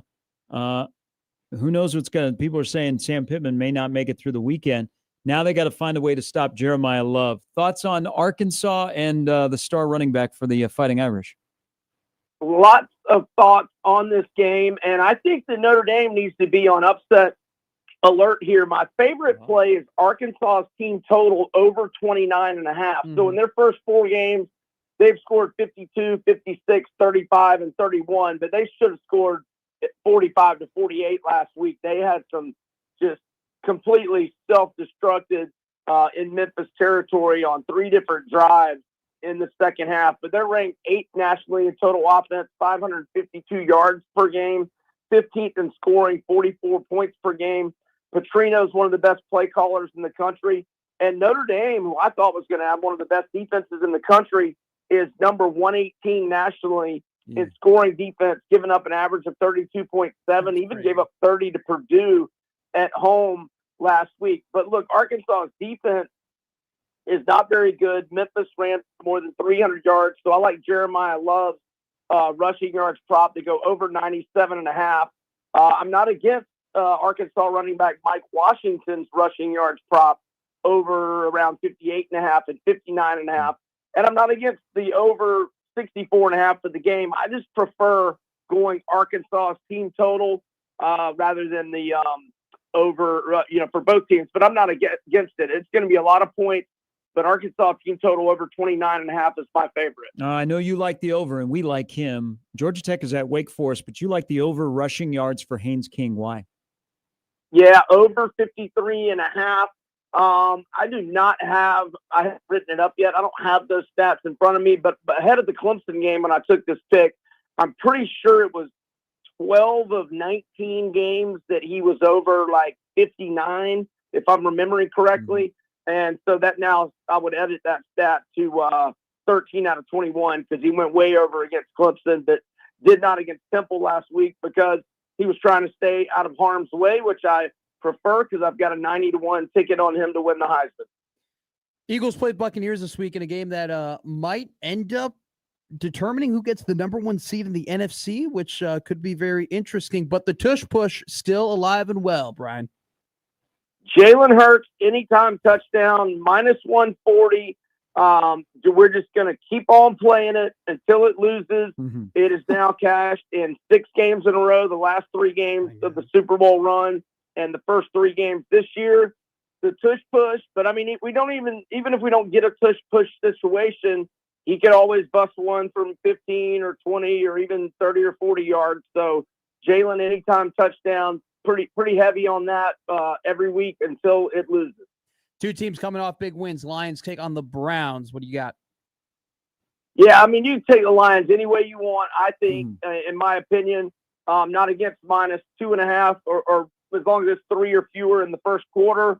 I really like it a lot, minus 5.5 or 6 in the first half. But my favorite is the Lions team total over 27.5 at home to the Browns. The Lions' last 5 home games, 52, 31, 31, 42, and 34. Now, Thanksgiving last year, they only had 23 at home to Chicago, but that's because they blew a bunch of red zone opportunities. But the 3 home games prior to that Thanksgiving day to the Bears, they scored 52, 52 again, and 42. So basically, they have scored, 31 or more in, let's see, 8 of their last 9 home games, but they've scored 42 or more in 1, 2, 3, 4, in 5 of those. So Lions team total, and I know Cleveland's got a good defense, but their only road game this year, they gave up 41 to Baltimore. So team total over on the Lions, but I think you can bet Lions for the game, first half, whatever you want. The Lions are a juggernaut offensively at home. All right, rapid fire here. Commanders take their 1-point favorite against Atlanta. We still don't know who their quarterback is going to be, but it's most likely Marcus Mariota. And the Rams take on the red-hot Indianapolis Colts. Yeah, so I like the Commanders, whether it's Mariota or Daniels, and I'm okay with it, even if McLaurin doesn't play. But it's only a small play for now. I'm kind of waiting on the injury intel. We might even get a better line, too, once we find out on McLaurin and Daniels for sure. So I've only put a little bit on the Commanders right now. I was able to get a clean 3 on the Rams early in the week. I know it's 3.5, or at least at last look, 3.5. It's got to be 3 for me to like it against the Colts. But if you can get a 3, whether you buy it there or what have you, I like the Rams. But got to be 3. Hey, have a great weekend. Enjoy the football. There's some great games on. Hopefully you are in the man cave all weekend, and good luck. Thanks, guys. Y'all have a great weekend as well. That's Brian Edwards, Senior Handicapper at Vegas Insider, MajorWager.com. Enjoy the football tonight. We'll see you on TV, Elkhorn South and Omaha South on the C-Dub. We'll be in tomorrow with a Football Friday Frenzy Fiesta. Oh, okay. I was going to say, are we switching it up? No. Is it bye different week. now? Bye week, we go Frenzy Fiesta. Frenzy Fiesta? Frenzy Fiesta. Wouldn't have last week? It's a been feel-good Frenzy Fiesta? Fiesta. How about We jinxed ourselves last week. a Football Friday flatulence? Because you'll be sitting on your couch just watching Whoa. football all day. Wow. Once an hour. All right. You mean 8 Crossers times an hour? coming up next. We'll see you tomorrow at 6.